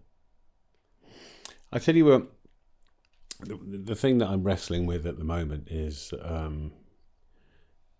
my being present all of the time when I have a lot of balls up in the air at the moment financially with the new business that I've started, and that needing to be successful. If that is not successful, then probably the way that I live my life at the moment, I won't continue. I'll still be very successful. I'll still be wealthy, but I won't live the life on the terms that I live it right now.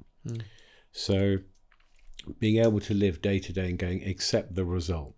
The result, I'll do everything I can. I'll leave nothing out there, but I accept the result. And I still haven't got to a stage where I can go, just live today 100% and accept tomorrow's result.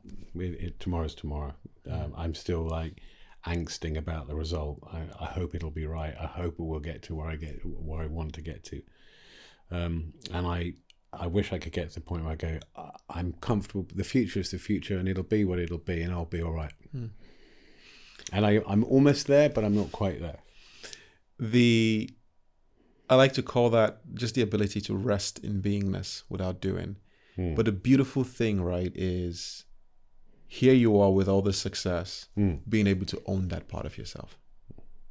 Right? It doesn't sound like this is a program running underneath that's meandering through your life without you really being conscious of it. And once there's awareness, because 98% of the people, I'm pretty sure you know this, they don't even have awareness of that. That program of needing more, wanting, it just runs. Yes. And everyone knows it runs, but them.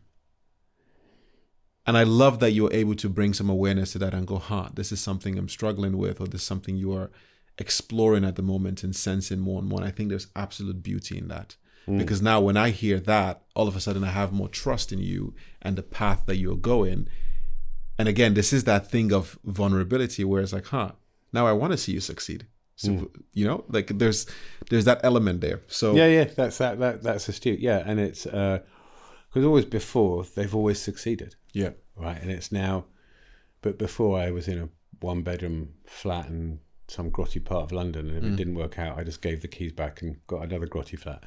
Now I've got a family and,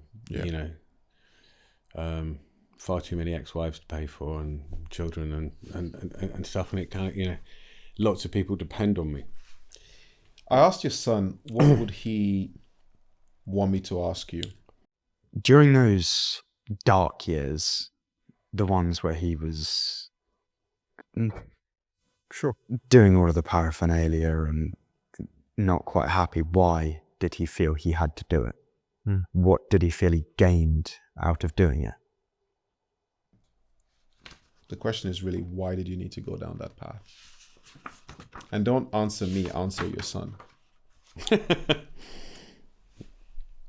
I'm not sure you feel you need to go down a path. You're just on the fucking path, and there's nothing you can do about it. You don't start down a path knowing that it could end up very poorly for you. You start dabbling in things and whatever, and suddenly before you know it, that thing you dabbled in has become uncontrollable.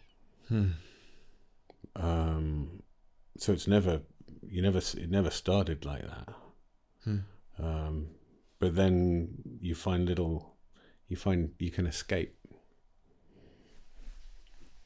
What support did you need? Into another little world, which seems brilliant for a while, but then afterwards not so good. And then you want to go back until you learn to have the beauty in this world. What support did you need? What support? Yeah.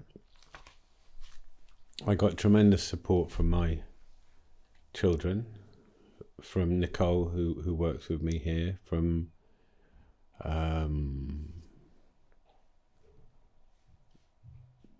and my close friends, some of which they try to support, but they don't really know what they're supporting. If someone's never had psychological problems or addiction problems, they want to support, but they don't. Let me give you a good example. Why don't you just stop drinking, or why don't you just stop taking that drug? Because that would seem like a good idea. Now they're not. It's not their fault. They don't. Of course. But you needed something completely different there. Yeah. So I imagine they tried to support you. Yeah. And they fuck it up. A lot of them. Which is why there's the question, deep down, what did you need? I needed exactly what I got, which is I needed the children. And I just felt they were both in a tricky place anyway, and we got better together, and that's what I needed, was the children. And that was enough. There was tons of therapy wraps around them anyway, in which I was involved, and they were my tonic. I just removed the gin. Can we get into a little bit? I love that. Can we get into a little bit of tactics here? Yeah. A man who has just sold his company, I don't know, gotten some level of success, feels that emptiness. Maybe he's not even that successful, but he's feeling that emptiness that's calling into some kind of addictive behavior, right? I see that as always some emotional hole, right? I used to have an addictive personality. I get that. How can he tell from the conversations in his mind, from the way his life is unfolding, that he's on the wrong path? Do you remember some of the signals you were facing where it's like, oh, fuck. If you see this, be careful. I think it's the feeling that you have, that you feel anxious, you feel impatient, you feel that lack of grounding, that lack of all the little things in life are not become unimportant to you, and they are the important things. You stop driving along on a nice country lane and appreciating the countryside, which all around the world is generally everywhere, right? There's beauty everywhere. And so basically all the little things go out the window and you stop thinking about them, and the little things are actually the big things. And then you started thinking about what in that instance? Because I love this idea that if you find yourself no longer appreciating the beauty, you probably want to stop whatever you're doing and assess where you are. Yeah. Right? That's really the tactic I'm taking from this. The beauty of life. Correct. And I feel that in my own life, where if there's anxiety, if I'm moving too quick, I notice myself, it's like, everything is focused internal. I'm just focused on me now.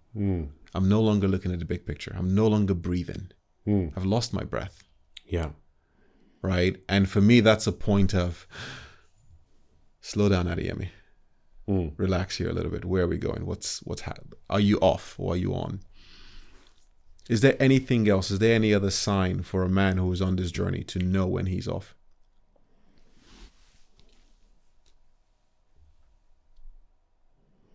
Well, friends, well, generally they'll leave breadcrumb clues. Assuming these are proper friends. And that's the other thing that successful people do, is they start having lots of new friends who are business friends. They're not friends. I can't think of any. I think it's what I said. It's all you flow with it. It's the flow. It's the little things. It's the peace, the serenity, and all the joy that you get from. I don't drink anymore. I've got a coffee machine. Well, I get huge excitement and satisfaction and just making a proper coffee. Frothing it. Dampening it down. I've got, as you've seen, I've got one just like in Starbucks or whatever. And I love the process of doing that and the smell that comes from it, and the noises it makes. And one more question on this point. When a man is in a deep position where he's going through something, whatever that is, what are some of the mindset switches that you look at to transform? For example, you've gone through 3 divorces and you've been lucky to have amazing children on the other side of it, right? Who love you, support you, and are still there. You were in the middle of the dark decade and you were able to pull yourself out. At those points where everything was super rocky, right? What are the core principles that you were able to apply to allow yourself come back to this point? Because I think now you're about to start your hero journey. Say that again? I think now you're about to start your hero's journey, right? I hope so. You've gone through a lot of the things and now you really have these gifts to share. But in the crux of the moment, bottom, starting to make this other movement to come out of the valley, what were some of the important mental paradigms or just ways you showed up that helped you come out of that?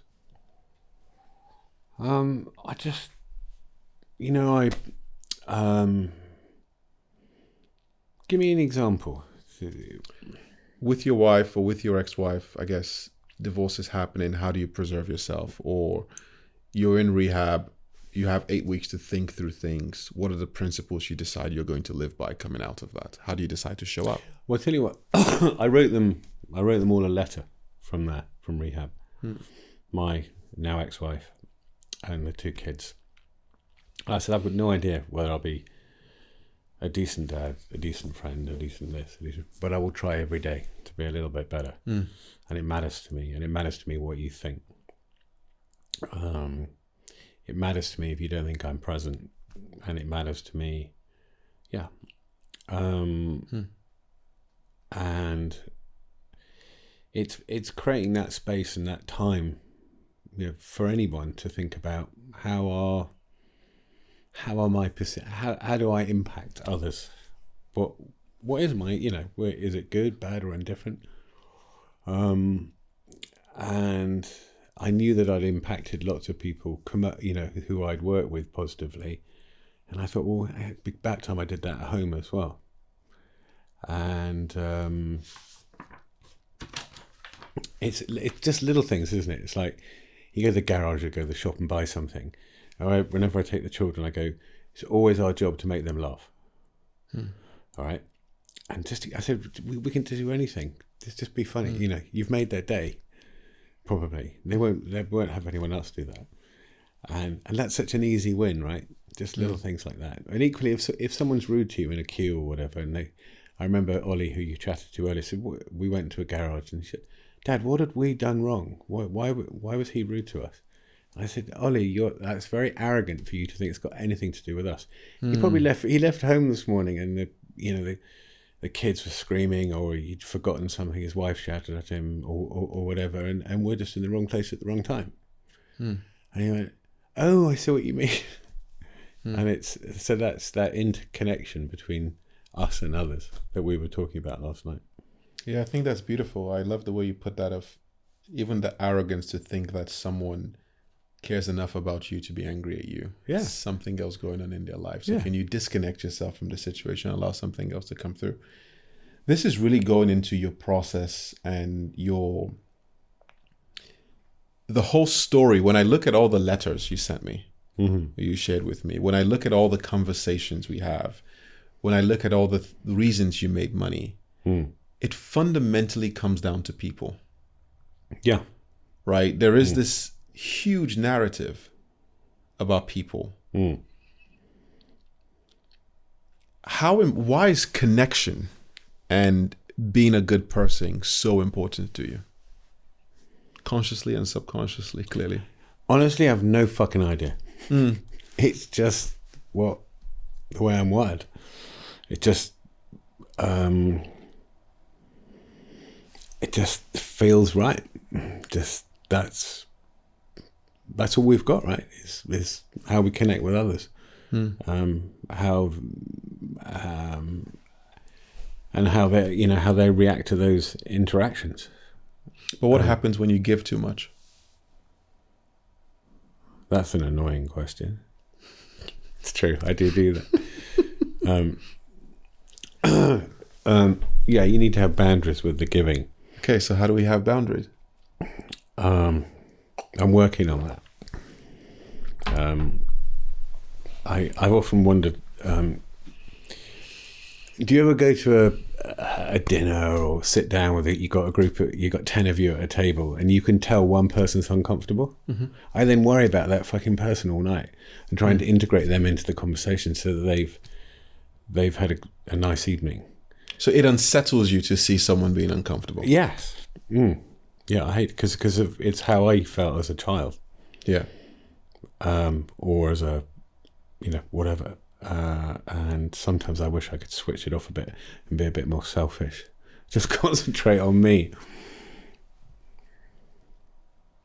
But having those very sensitive antennae is an amazing help. Yeah. Because I can sit at a table, a board table or whatever, and I can tell what's going on for different people in the room, where they are, and yeah. I can see that in how you navigate, huh? I can see that in your eyes, and I can sense that from you. And yes, it's a gift because your eyes is pretty sharp in that, and I can sense when you upregulate the conversation or downregulate the conversation based on whatever is happening around. So you can smile to that because it's pretty clear, and you do it really well. But on this point of boundaries, when is it time to look at someone and go, yes, you're uncomfortable. Yes, you're going through struggles in life, but it is not my responsibility. I'll give you an example. I have a very good friend of mine, right, who for over, let's call it 3-4 years, I've constantly tried to support his evolution and his journey. Constantly, because I see everything he can do. But every single time I get the negative aspect of his life fed back to me as news, I never really get to sense the positive. Right, and I see him struggle, and on he keeps struggling. And I have to go, man, it's like you have a knack for struggling. It's like you just love this. You thrive on it. And I really go, what the fuck? So as someone who wants to give and pour, and I will do that, literally give you the clothes off my back, at what point do you draw the line and go, you know what, you want to struggle? I'm going to watch you struggle. So this is something I have thought about a little bit. I think if a friend comes to you and they say, my boyfriend, girlfriend, husband, wife, we're not getting on, and they want to moan, and they want a sounding board. You'll do that. You'll do that 1 or 2 times, 3 times, 4 times even. And then on the 5th or 6th time, you say, look, either do something about it or stop telling me, because we've chatted. Yep. We've gone through it. It's a problem. But you're not doing anything about it. So either do something about it or stop, or I don't want you to talk to me about it too much anymore, because it's like you've clearly decided to bury your head in the sand. So, and to lift your head out of the sand, and I'm here to help, but not, I can't, I'm enabling you now. And we've all enabled people, right? So when it gets to enablement is where you create separation. Correct. Any other places where you look at boundaries and where you look to implement boundaries? in your relationships? No, not really. I mean, I think whether they work for me or they're a friend of mine or whatever, I hope I would treat everyone the same and be that, and do exactly what I said just now. I don't disseminate between people. Let's go into love. 3 wives Mm-hmm. hasn't worked out particularly. Why not? 2 beautiful kids. Depends if you're a wedding organizer. Nice. I have a flower company. Well, that's halfway.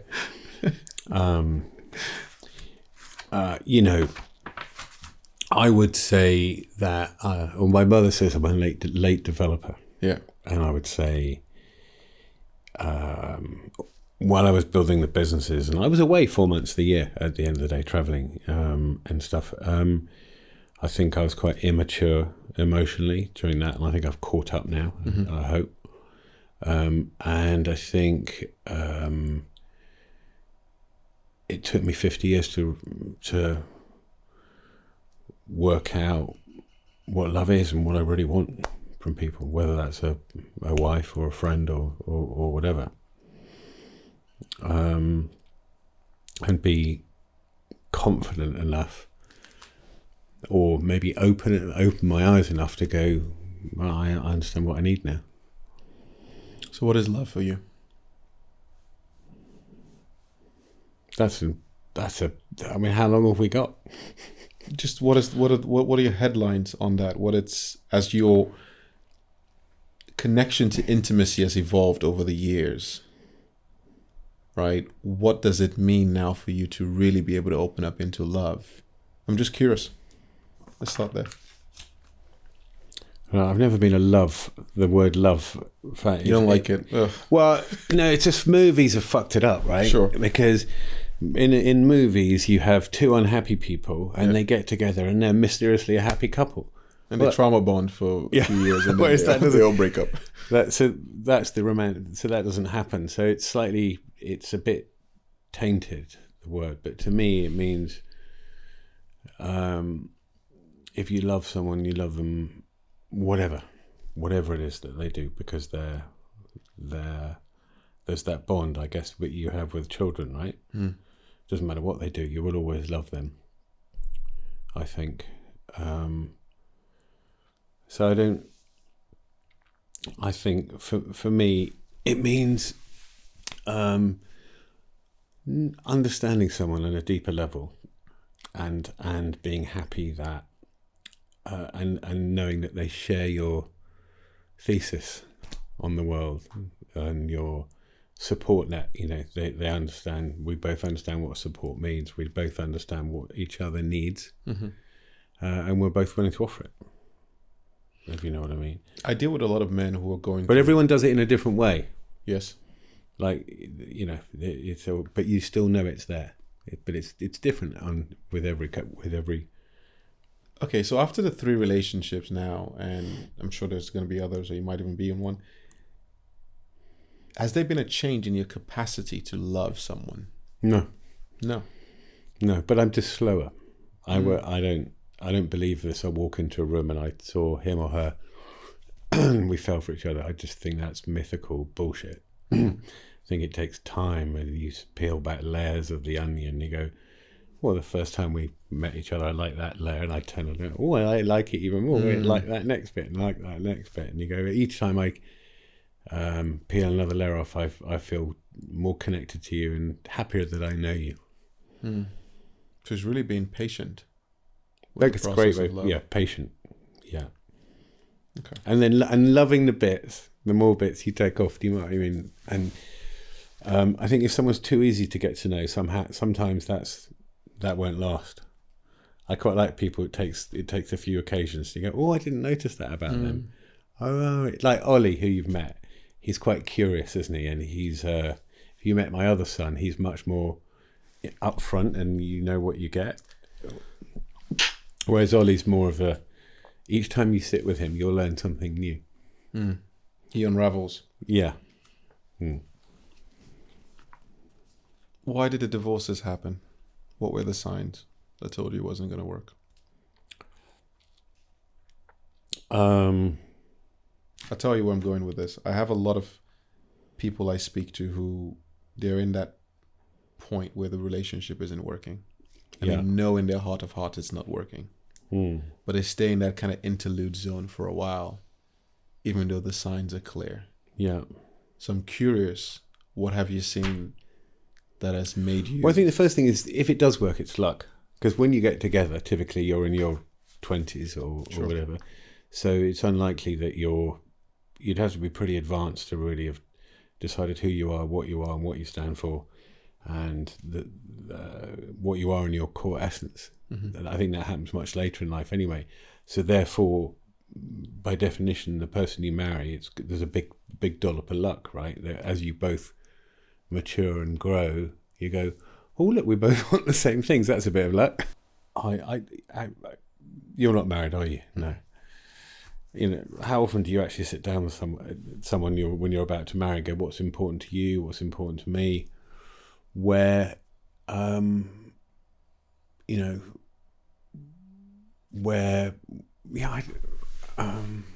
not answering this very well, but I certainly couldn't have imagined myself at 25 even being fucking vaguely capable of making really solid decisions that would last a lifetime. I just don't think... It doesn't sound like you have an algorithm towards this topic. Like, you meet some people and they go, cool, if a woman does this, No, I'm out, I'm gone. What I hear here is more everything is really based on the person and the emotion at that particular time and identifying whether it works or not. Yeah. Interesting. And I think, how many people, whether they be friends or husband or wife, or whatever, are really having honest dialogue? How often do people with their friends have really honest dialogue? Most of it's the surface, isn't it? It's just, That's kind of the point of even the way I see life, of my mission in life, right? It's very much, can we get to the crux of authentic expression? This is one of your biggest values from what I've seen. Can you really be authentic? Can you show up with your heart? Yeah. Right? So yes, a lot of people are not having honest dialogue. On this thing of divorce or splitting, how did you think it was going to affect the kids? How did the kids play into the decision? Oh, I didn't think about it at all. I by the time, and I'm sure my ex-wife didn't either. By the time we separated, we were probably driving each other nuts, and the only thing to do was just, was not be together. And certainly for the kids, that's the best thing. I mean, it's much better to have separated parents than two parents fighting. How painful was that for him to realize that the marriage wasn't going to go where it was going to go, and to go through that process of letting her go? It was very painful for him. It was very upsetting to watch. It was very painful for him because Ben sees the world as kind, and everybody in it is kind. Like I said earlier, we all judge from what's in us. That's all we've got to pull on. And it was a struggle, but his children really helped him get through that. And I think that because they all leaned on each other, they've just formed the most beautiful relationships. Their relationships have got stronger and stronger, as of the brothers. Oliver and Monty, they are as tight as brothers can be. They are, it's just beautiful. It is. And if a parent was watching this and also, going through something similar, there's some level of separation, what would you say to the man on how he can show up better for his children? I guess even the parent, the mother, father of that child, what would you say to anyone watching this on how they can better show up for the kids? To remember what's important in life, and we lead by example. It's very hard when you're on your own and you might feel bitter or hard done by. It's hard not to, for that to reflect in your parenting, because you've got to remember what's real and what matters in life, because the children are going to grow up and be adults. and you don't really want them having awful memories or hang-ups in life and looking at you, that you cause them rather than helping fix them. Being where you are right now and having a relationship you have with your father, we haven't gone so much into your mother, we don't need to, but being where you are now, do you wish they stayed together, or are you happy with the outcome of the split? And would you, if you had to go back, still want the split to have happened? When I was younger, I always wanted my parents to be together. I always wanted to be normal, whatever that means. But I think if you're not in the right mind to decide who you want to be with for the rest of your life, why make that decision, and why force an unhappy marriage where two people have to be different people than they actually are to try and make it work? And I think that leads to a very unhealthy atmosphere for the kids. Socks up. So where you are now, looking back, you actually are happy with the outcome. Yeah. Beautiful. Because I see this a lot, right, with parents who are scared of whatever transition they need to make because of fear of the kids. And what I hear here is almost this thing of make the decision you need to make, but each person be as present with the child as possible in their own authentic way and see how that evolves. I mean, with divorces, to a certain extent, I don't think it works, but there are also other aspects. If you do it correctly, then it really, really works. Like dad and mum are great co-parents now. Yeah. But before, they were really, really bad. Yeah. And I think that's very, very important when couples have a divorce, to be able to co-parent and be able to not compete for the child's affection or compete for who stays 4 nights at one house and who stays 3 at the other. And it's incredibly hard to find the right balance unless you're in the right headspace, unless you understand the other person and you put everything aside and you just think, what's best for the kids? Not what I want, not what you want, what's best for the kids. I just see a lot of people really struggle with this point, right? Of, oh, they have a vision of where their kids are going to end up and the kind of support they need. And they stay in a very long, dead marriage, so to speak, all in animosity and in the energy of almost hate for each other. They'd have been better off separating, wouldn't they? Correct. But then again, it's tough because someone has a mental program of what life should look like. So how does someone go ahead to break that and actually go explore something? I have this thing of, you're not even here to control where your child goes.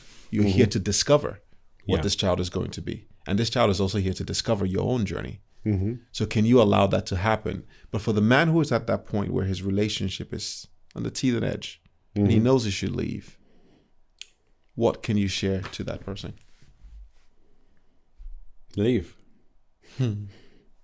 Gracefully, with pride, with your head held up, and make sure that you do everything to make it as amicable as possible, and to bring the children into the tent about why it's not working and why you're doing what you're doing. Don't lie to them. Be honest. I think they know far more than we think. As you've known from talking to my son this morning. Tell me about your kids. Yeah. Because you're very open with how you parent them. Why is that? Well, you're not parenting them unless you're open. You're hiding shit from them. Beautiful. So you're not parenting. I'm open about, I'd much rather, they're never you want to be that person. If there's any danger in their life, they've caught for wherever it's caused, you want to be the first call. If they're worried about your reaction, you're not going to be the first call. And so therefore, does that make you a good parent? I don't think so. So by being open and accepting they're teenagers and they'll do what teenagers do and you're comfortable with it, you'll talk to them about it, but it's their decision, not yours as a parent. It's their decision. Now, assuming you were speaking to a father who's struggling with his children and maybe they're not in a good place. What is one advice you would give to that father and what the child probably wants? Assuming the child is 16, 18, 14. Just spend time with them. Like, do something, do a hobby with them. Like, just annoy them. Like, when I was really, really angry, like, Dad didn't, I had a little outburst and Dad didn't understand why. And this was shortly after he came back from rehab. And he just sat at the end of my bed and just, I wouldn't talk to him for hours, and he just flicked peanuts at me until I told him what was wrong. Because the outburst the kids have, it's never about that instance. It's about something that's happened before. It's about something they're unhappy with. It's never the thing they explode about. It's never the thing they get told off for that they're angry about. Do you have any regrets with your kids? No. None. Do you feel like you fully showed up as a father in their life up until this point? It's because whatever's got us here has got us here. And we're in a great place. So how can I have any regrets about how we got here? Do you see what I mean? And I imagine that has given them a lot of insight also about life. Yeah. And that was my next point, is they have seen darkness. They've seen, had people in not their mum, but my previous wife, who manipulated them and essentially abused them. Yeah. And we're not going into that today, but that's what happened. And now I'm glad that happened, because they couldn't be happier. They're completely rounded, and their eyes are wide open as they go into the world. And we cannot send children into the world going, everything's lovely and fluffy and beautiful, because it's not.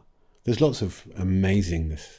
But you thought that everything was lovely and fluffy until you also saw the manipulation. Yes, I did. And that's always a battle for someone like me, because you want to stay as naive as possible as a default, because that's beautiful. And the opposite of naivety is cynical. Yeah.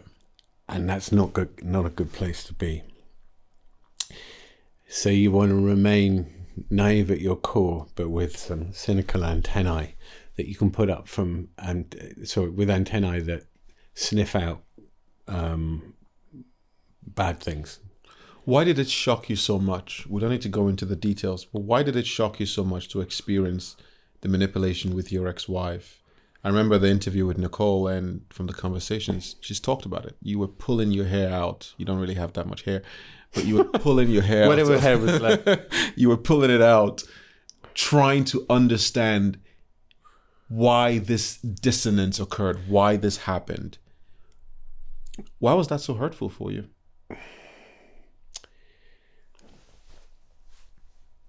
We've all got friends, right? And why do you behave that way? It's easier to be nice and kind. The effort that you're going to be manipulative, narcissistic, twist things, put people against each other, that's fucking tiring, right? It's just easier to be nice. And then to be lied, in my case, if you've had someone and you thought they were one thing, and then if it's happening right in front of you, and then the goggles come off and you go, oh my God, that was happening right in front of me, and I've now seen what was really happening. It was happening all along and I was there. And that makes you feel very vulnerable and very like, whoa, okay, what does that make me then? I didn't even see that, and it was happening on my watch. But often for me, it was probably because the alternative, if you accept what you see, in that case, it was so horrific, because you go, why would anyone do that to me, my family, my children, to anyone? Why would you do that? So you just don't want to go there, right? And then the more it happens, the harder it is to make the leap to that being there. Because it becomes bigger and bigger, and it becomes bigger and bigger. Absolutely. And that's what's happening in the world, right? If you look at what Donald Trump's done, he's done stuff which every week, which 10 years ago would have been career ending, end of. Now he does it every fucking week. And so the glass ceiling has changed in terms of the lack of authenticity and realness and telling the truth. I mean, obviously their authenticity and truth are, two sides of the same coin. And now it's okay. It's just, I've just got alternative data. Are you still angry at her? Say again? Are you still angry at her? No. What emotions do you feel? I just feel sorry for her, really. Because, and I feel sorry for anyone who hasn't woken up and smelt the coffee and gone and discovered a better way of life. You're familiar with Gabor Mate's work? Gabor Mate. Yeah. Are you familiar with his work? No. Got it. He is really big trauma specialist and he's written a lot of books. He's amazing at this. One of the beauties in the way he approaches the work and that makes him so transformational is he has a lot of compassion for that person who's suffering, and he has a lot of compassion for that characteristics that they're showing. And when I hear of someone who's narcissistic, manipulative, and all of that, in many ways, that's what has helped them get through life. Yeah, now I'm through it. Yeah. I feel sorry for them. I feel, God, it must be so lonely and unfulfilling and not very rich. It's so much pain. Yeah, there's so much and pain. you can see it on their face. It's etched in what they do. And unfortunately, it seems like we've got more and more of those types of people, and we've given them accelerants. That's called social media, the internet, and people wake up every morning now and they open their little screen and there's just a wall of shit coming at them from the moment they wake up till the moment they went to bed, go to bed. And I think we'll look back on it as the cancer of our generation or whatever. It's a proper problem, because anything people believe is reinforced, but they don't know that, right? It's also, though, developing the ability to, the thing with narcissistic people is they suck you in very quickly. They can be very good at that. And it's developing the antenna to spot it. They're like a vampire. Absolutely. Super good. It's developing the antenna to spot it, create boundaries and distance without hardening your heart to that person. Yeah. You see, when we got married 7 years ago, I wouldn't have married me. Fucking car crash. Yeah.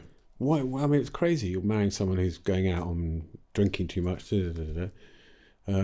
Why did she marry me? And of course, my friend said that at the time. I just didn't even consider it. They go, duh. It's pretty obvious. But yeah.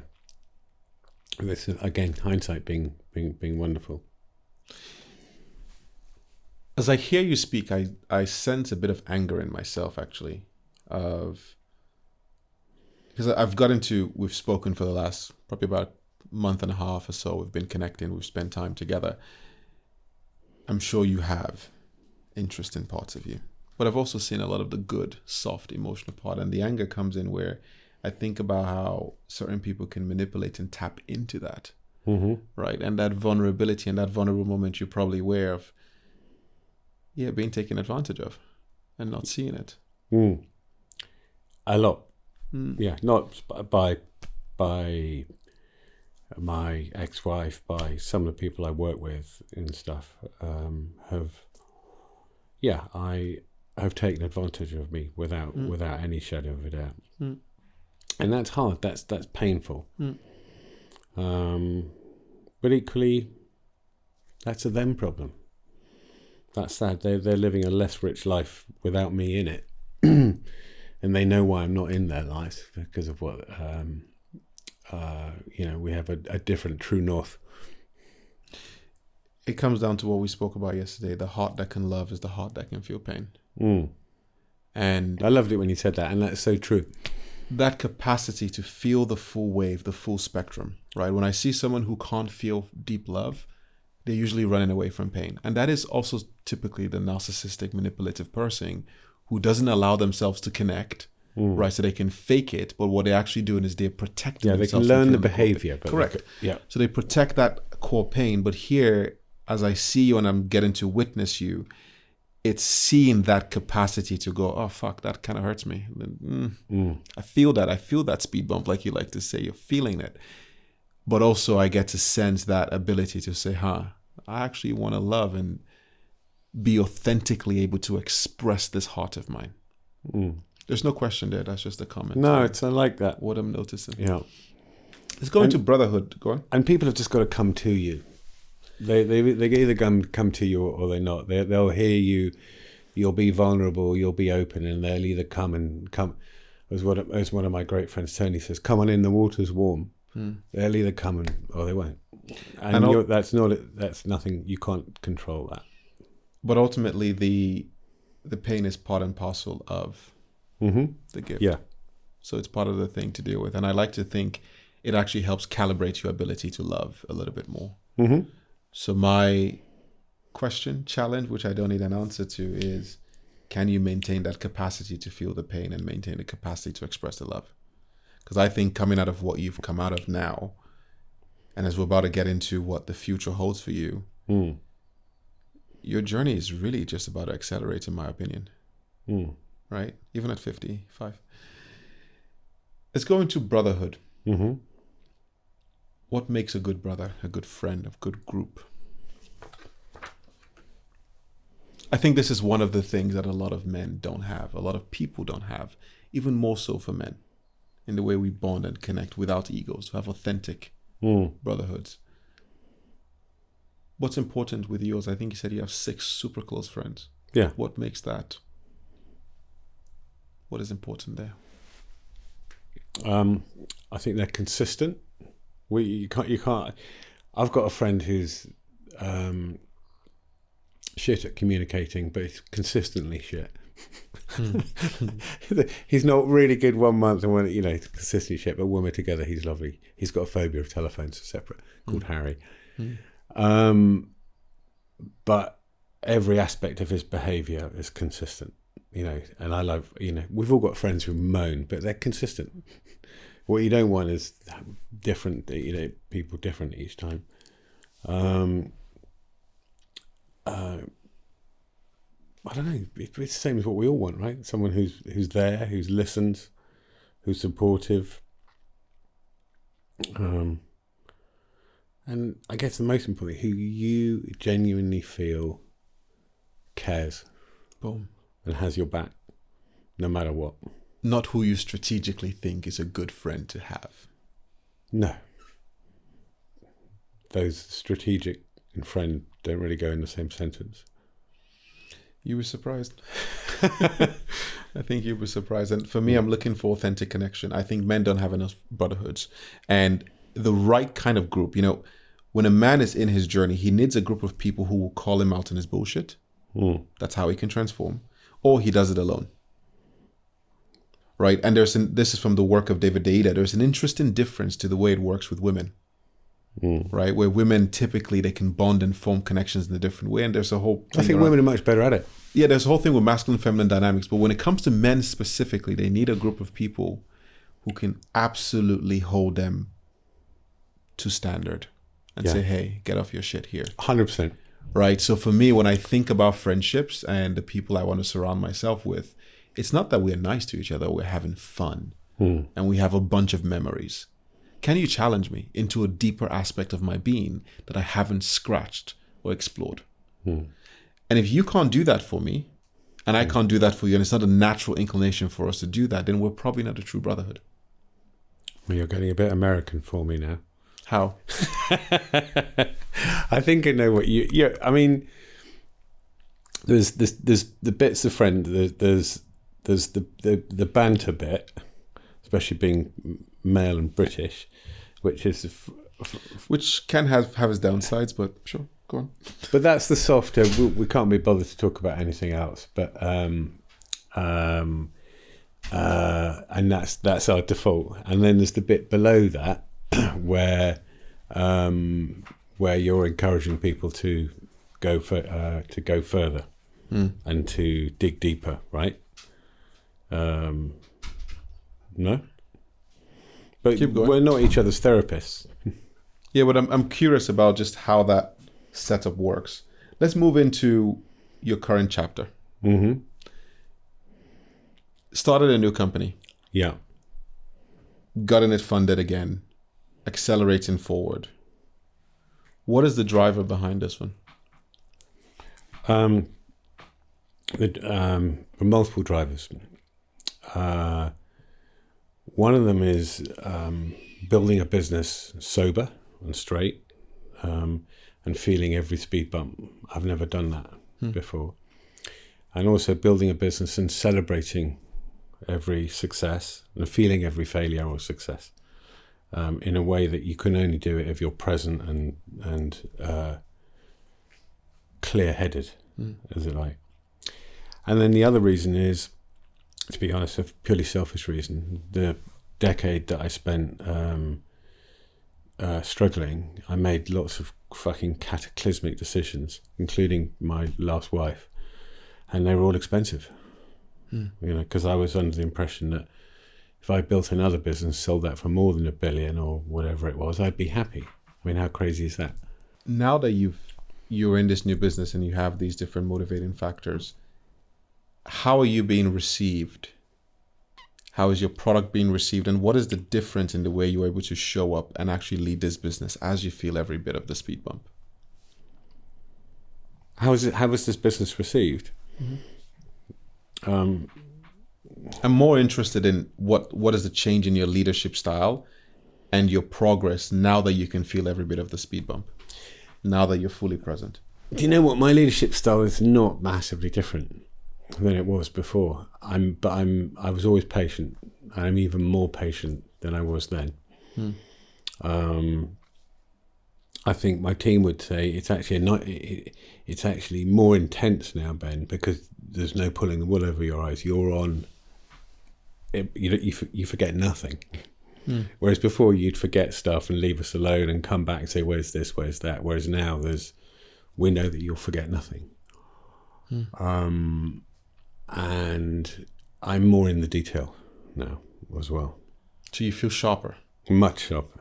Yeah, I'm the best I've been, without any share. Doesn't mean I'll be successful. I hope it will be, but I'm better than I've ever been in the 56 years I've been on the planet. How does that show up? This switched onness. It shows up in. Do you know what? I'm exactly the same as I was. I'm just better at every single aspect of it, because I'm present and I get the sleep that I need. And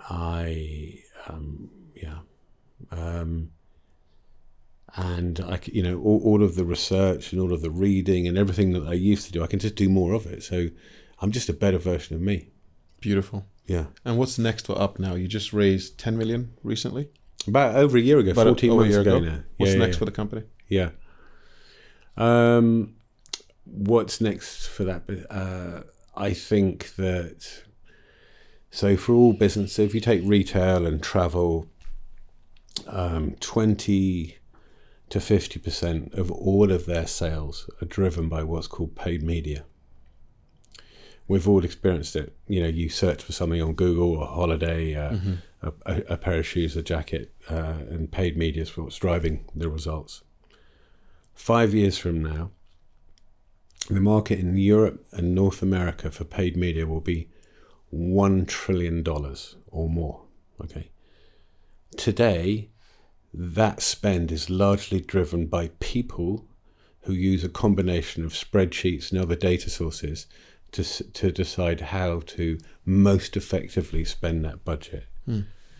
We believe if you drive that autonomously using machines, you'll get a far better result, and you can also leverage all of the data that you have in your ecosystem, okay, and therefore connect it much more directly to the strategy that you have as a business.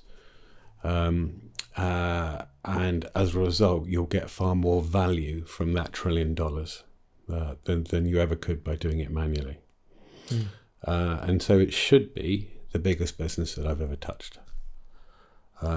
Because even if half of the $1 trillion is driven by machines, that's a very, very big market for someone to dominate.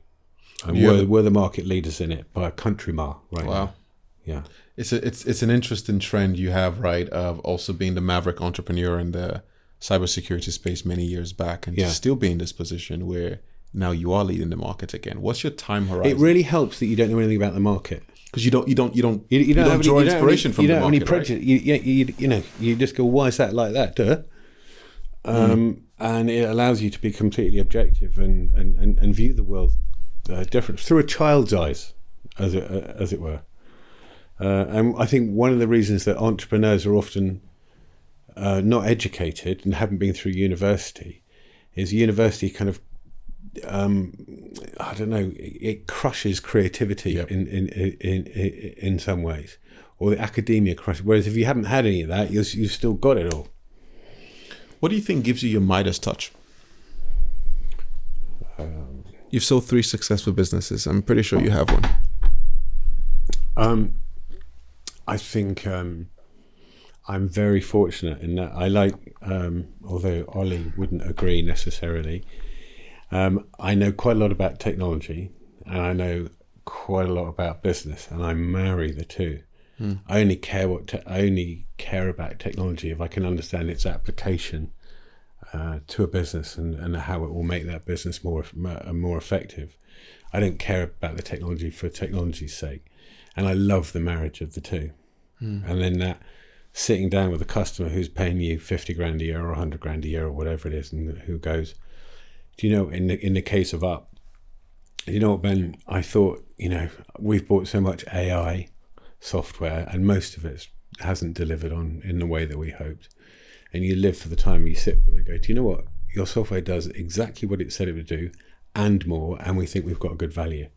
That's my dopamine hit work-wise, we talked about this, right? Your thing with customers, people helping and actually solving something for individuals.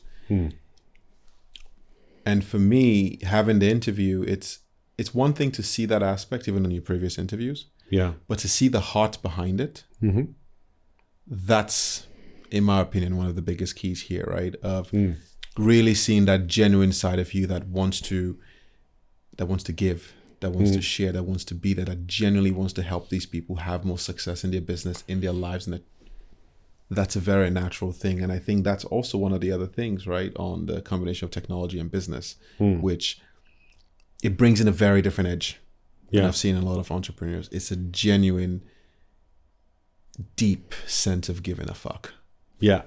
Right. And I think that's important. Let's move on to the final bit, into your legacy. What do you want your legacy to be? We have Ollie right here in the shot in many ways, right? He can't come at the best time or the better time. I think your children are your legacy. And number one, and number two, the people you touched, the friends that you had, are your legacy. And maybe I don't see business can be a legacy. Maybe what you that's a thing. I think it's the impact that you had on the people at that business are your legacy. Does that make sense? It does. I believe a man cannot fully live unless he considers how he wants to die. And he cannot, the proper way to die is having fully lived. Are there any other aspects of your life that you feel like you haven't fully lived? Or are there parts of you haven't fully expressed? Do you know what? If I died tomorrow, I'd be very happy.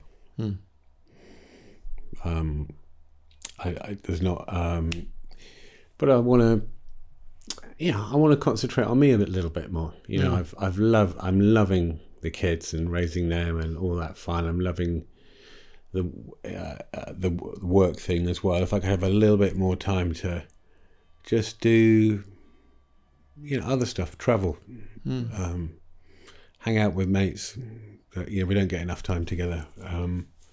Go and annoy Ollie in Manchester at his university. See the world. Be bored. I quite like to be bored a bit more. Beautiful. Empty space. Yeah. Human being, not human doing. Yeah. I love that. If you had to thank him for something that you haven't, whatever, however minute it is that you haven't thanked him for before, what would that be? Ben's made me like myself more. Trying to think of a better way of putting it. Ben brings the best out in people. And he's brought the best out in me. And I see him do it often. He brings the best, he searches for the best and he pulls it out. And I think that's really magic. Beautiful. And what do you think he should know from you whenever he sees this message? What's one thing you would want him to know and always remember? How grateful I am that he's in my life and that he shared his children with me, because I love them very much. Wait, what is one thing you can thank him for that you've probably not thanked him for? Is there anything that comes to mind? Nurturing a relationship with me and my brother. And what is one thing you think you just want him to know? If he ever watches this in 10 years, 15 years, whatever it is. My years here and how he's raised me and how he's pushed everyone in the family to be a part and be present they've been the best years of my life as of yet. What do you wish other people knew about your father? What is a side of him you wish they saw?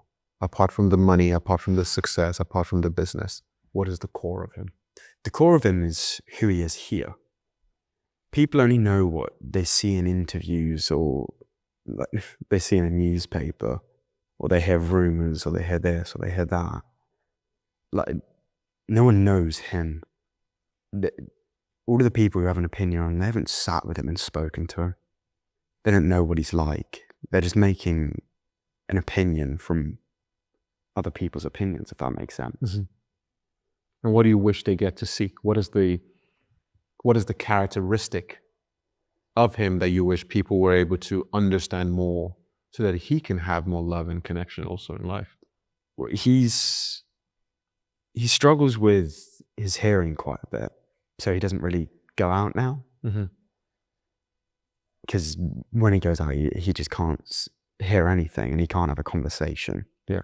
And I think that's really hard for him. And because he can't have that, he can't be as connected with someone. Because if you're always asking someone to repeat their sentence, then it's quite tricky. Yeah.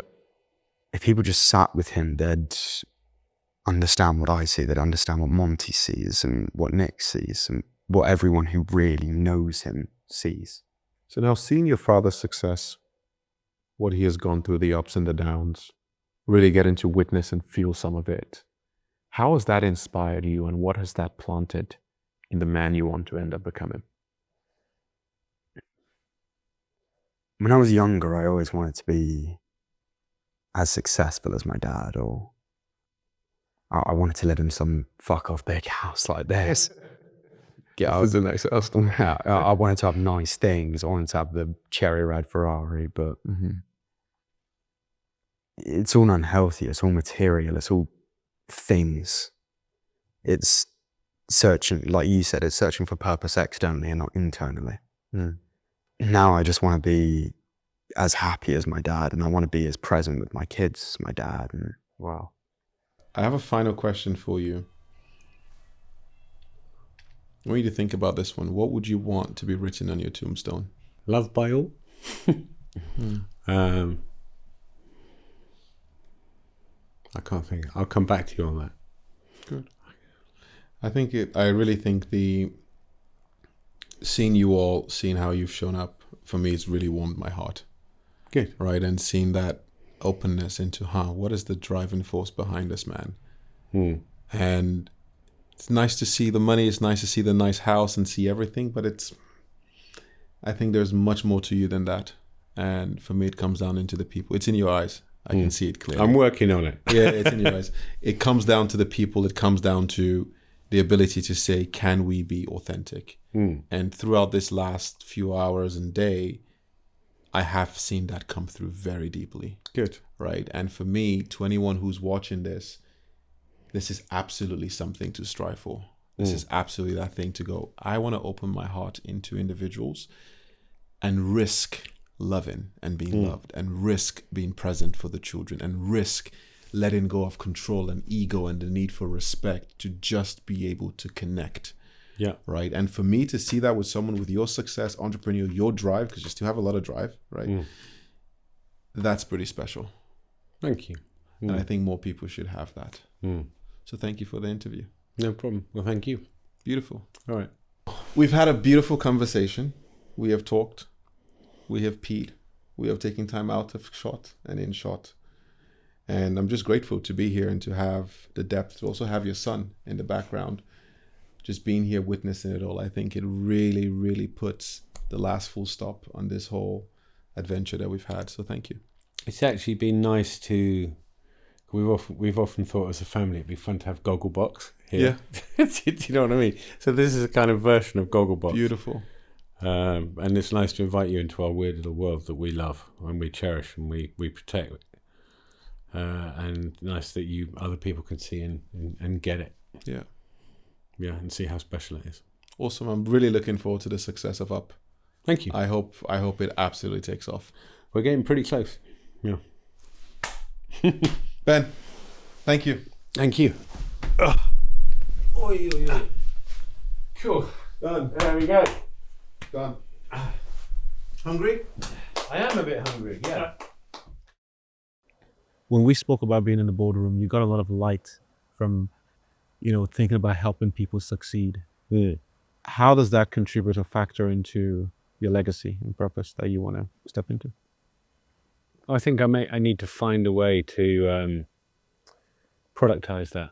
Well, it happens ad hoc right now, but I know I'm very British about it. I find it difficult that I know that I have a big impact on people. But, one of the things about us British is we're very bad at accepting as patting ourselves on the back. Do you know what I mean? Absolutely. We're not good at compliments. That's what I mean. Completely. And so I need to, if I'm going to use that skill, then I need to productize it a bit and think about, how do I do more of it? Because it's like you said, right? You have the ability to touch people. Like you can make people feel something. Yeah. So it would be interesting to see how you factor that into being the chairman of a company, because at some point it's not going to be about money anymore. It's going to be about the stories. It's going to be about more of those letters that you receive from people. And I think you're going to get a deep kick out of that. Yeah, whether I can set up something or that does that all over time, not whatever that looks like, probably with children, something, or do something more bigger with politics or whatever. Because if you think about it, there's a vacuum at the moment. Really competent and amazing people, why would they go into politics? Yeah. Are they just going to get their bins gone through? And that includes their family and their children. Well, they didn't sign up to that, did they? If you were to do anything political, what is the one, and I want you to describe this in one word, what energy would you center your entire operation under? Open. Yeah. Open. I love that. I think obviously you'd quickly followed by kind or something like that, and authentic but open. And truly living by that. Yeah. And no one can be open because they're as a politician, if you make a mistake, they can't go, you know what? That was an error with the benefit of hindsight. And we switch. Whereas that's career ending, where it should be good. They're admitting mistakes. Absolutely. That's what people want to hear. And that's where you can trust someone. Yeah. Because now you can actually see the person in their transition. Yes, you can trust that openness. Yeah. I rather be with someone who's, had many different experiences than the one who wears a mask and shows that he's had only one experience, So maskless versus mask. I love that analogy. One thing on brotherhood and connection, my whole philosophy is around ultra successful men needing people and a band of brothers that can push them deeper to find more out of life than just monetary success. What are your views on that? And how important that is? I've always been surrounded by a band of brothers. So it kind of feels true. Going forward, it'll be interesting to see with the kids leaving home and stuff, how the band of brothers and the gaggle, if I manage to rub around with in the next 20 or 30 years, I suppose. We'll see. Yeah, but we're not men, as my mother says, men are not good on their own, typically. They're not good on their own, correct. Yeah. But they always think they can do it on their own. Yeah, but they delude themselves. Well, we do. I think I'm a man, last I checked. Final thing, two things. When you say you don't know the kind of people that you surround yourself with in the next 20 to 30 years, what do you hope they're like? What's one quality you hope the men have? Well, I think you heard it from me today. Open, kind, empathetic, real, and a fucking funny idea and silly. So back to your tombstone then. What would you want written on it? He was beautiful and silly. I love that. I love that. Wow. There you go. Beautiful and silly. Listed right on. Yeah. And I think that's really apt for you. You can see it in the kids. I encourage them being silly. It's good. It's a good way. It's therapeutic. Hey, I'd love to stay in touch and meet again.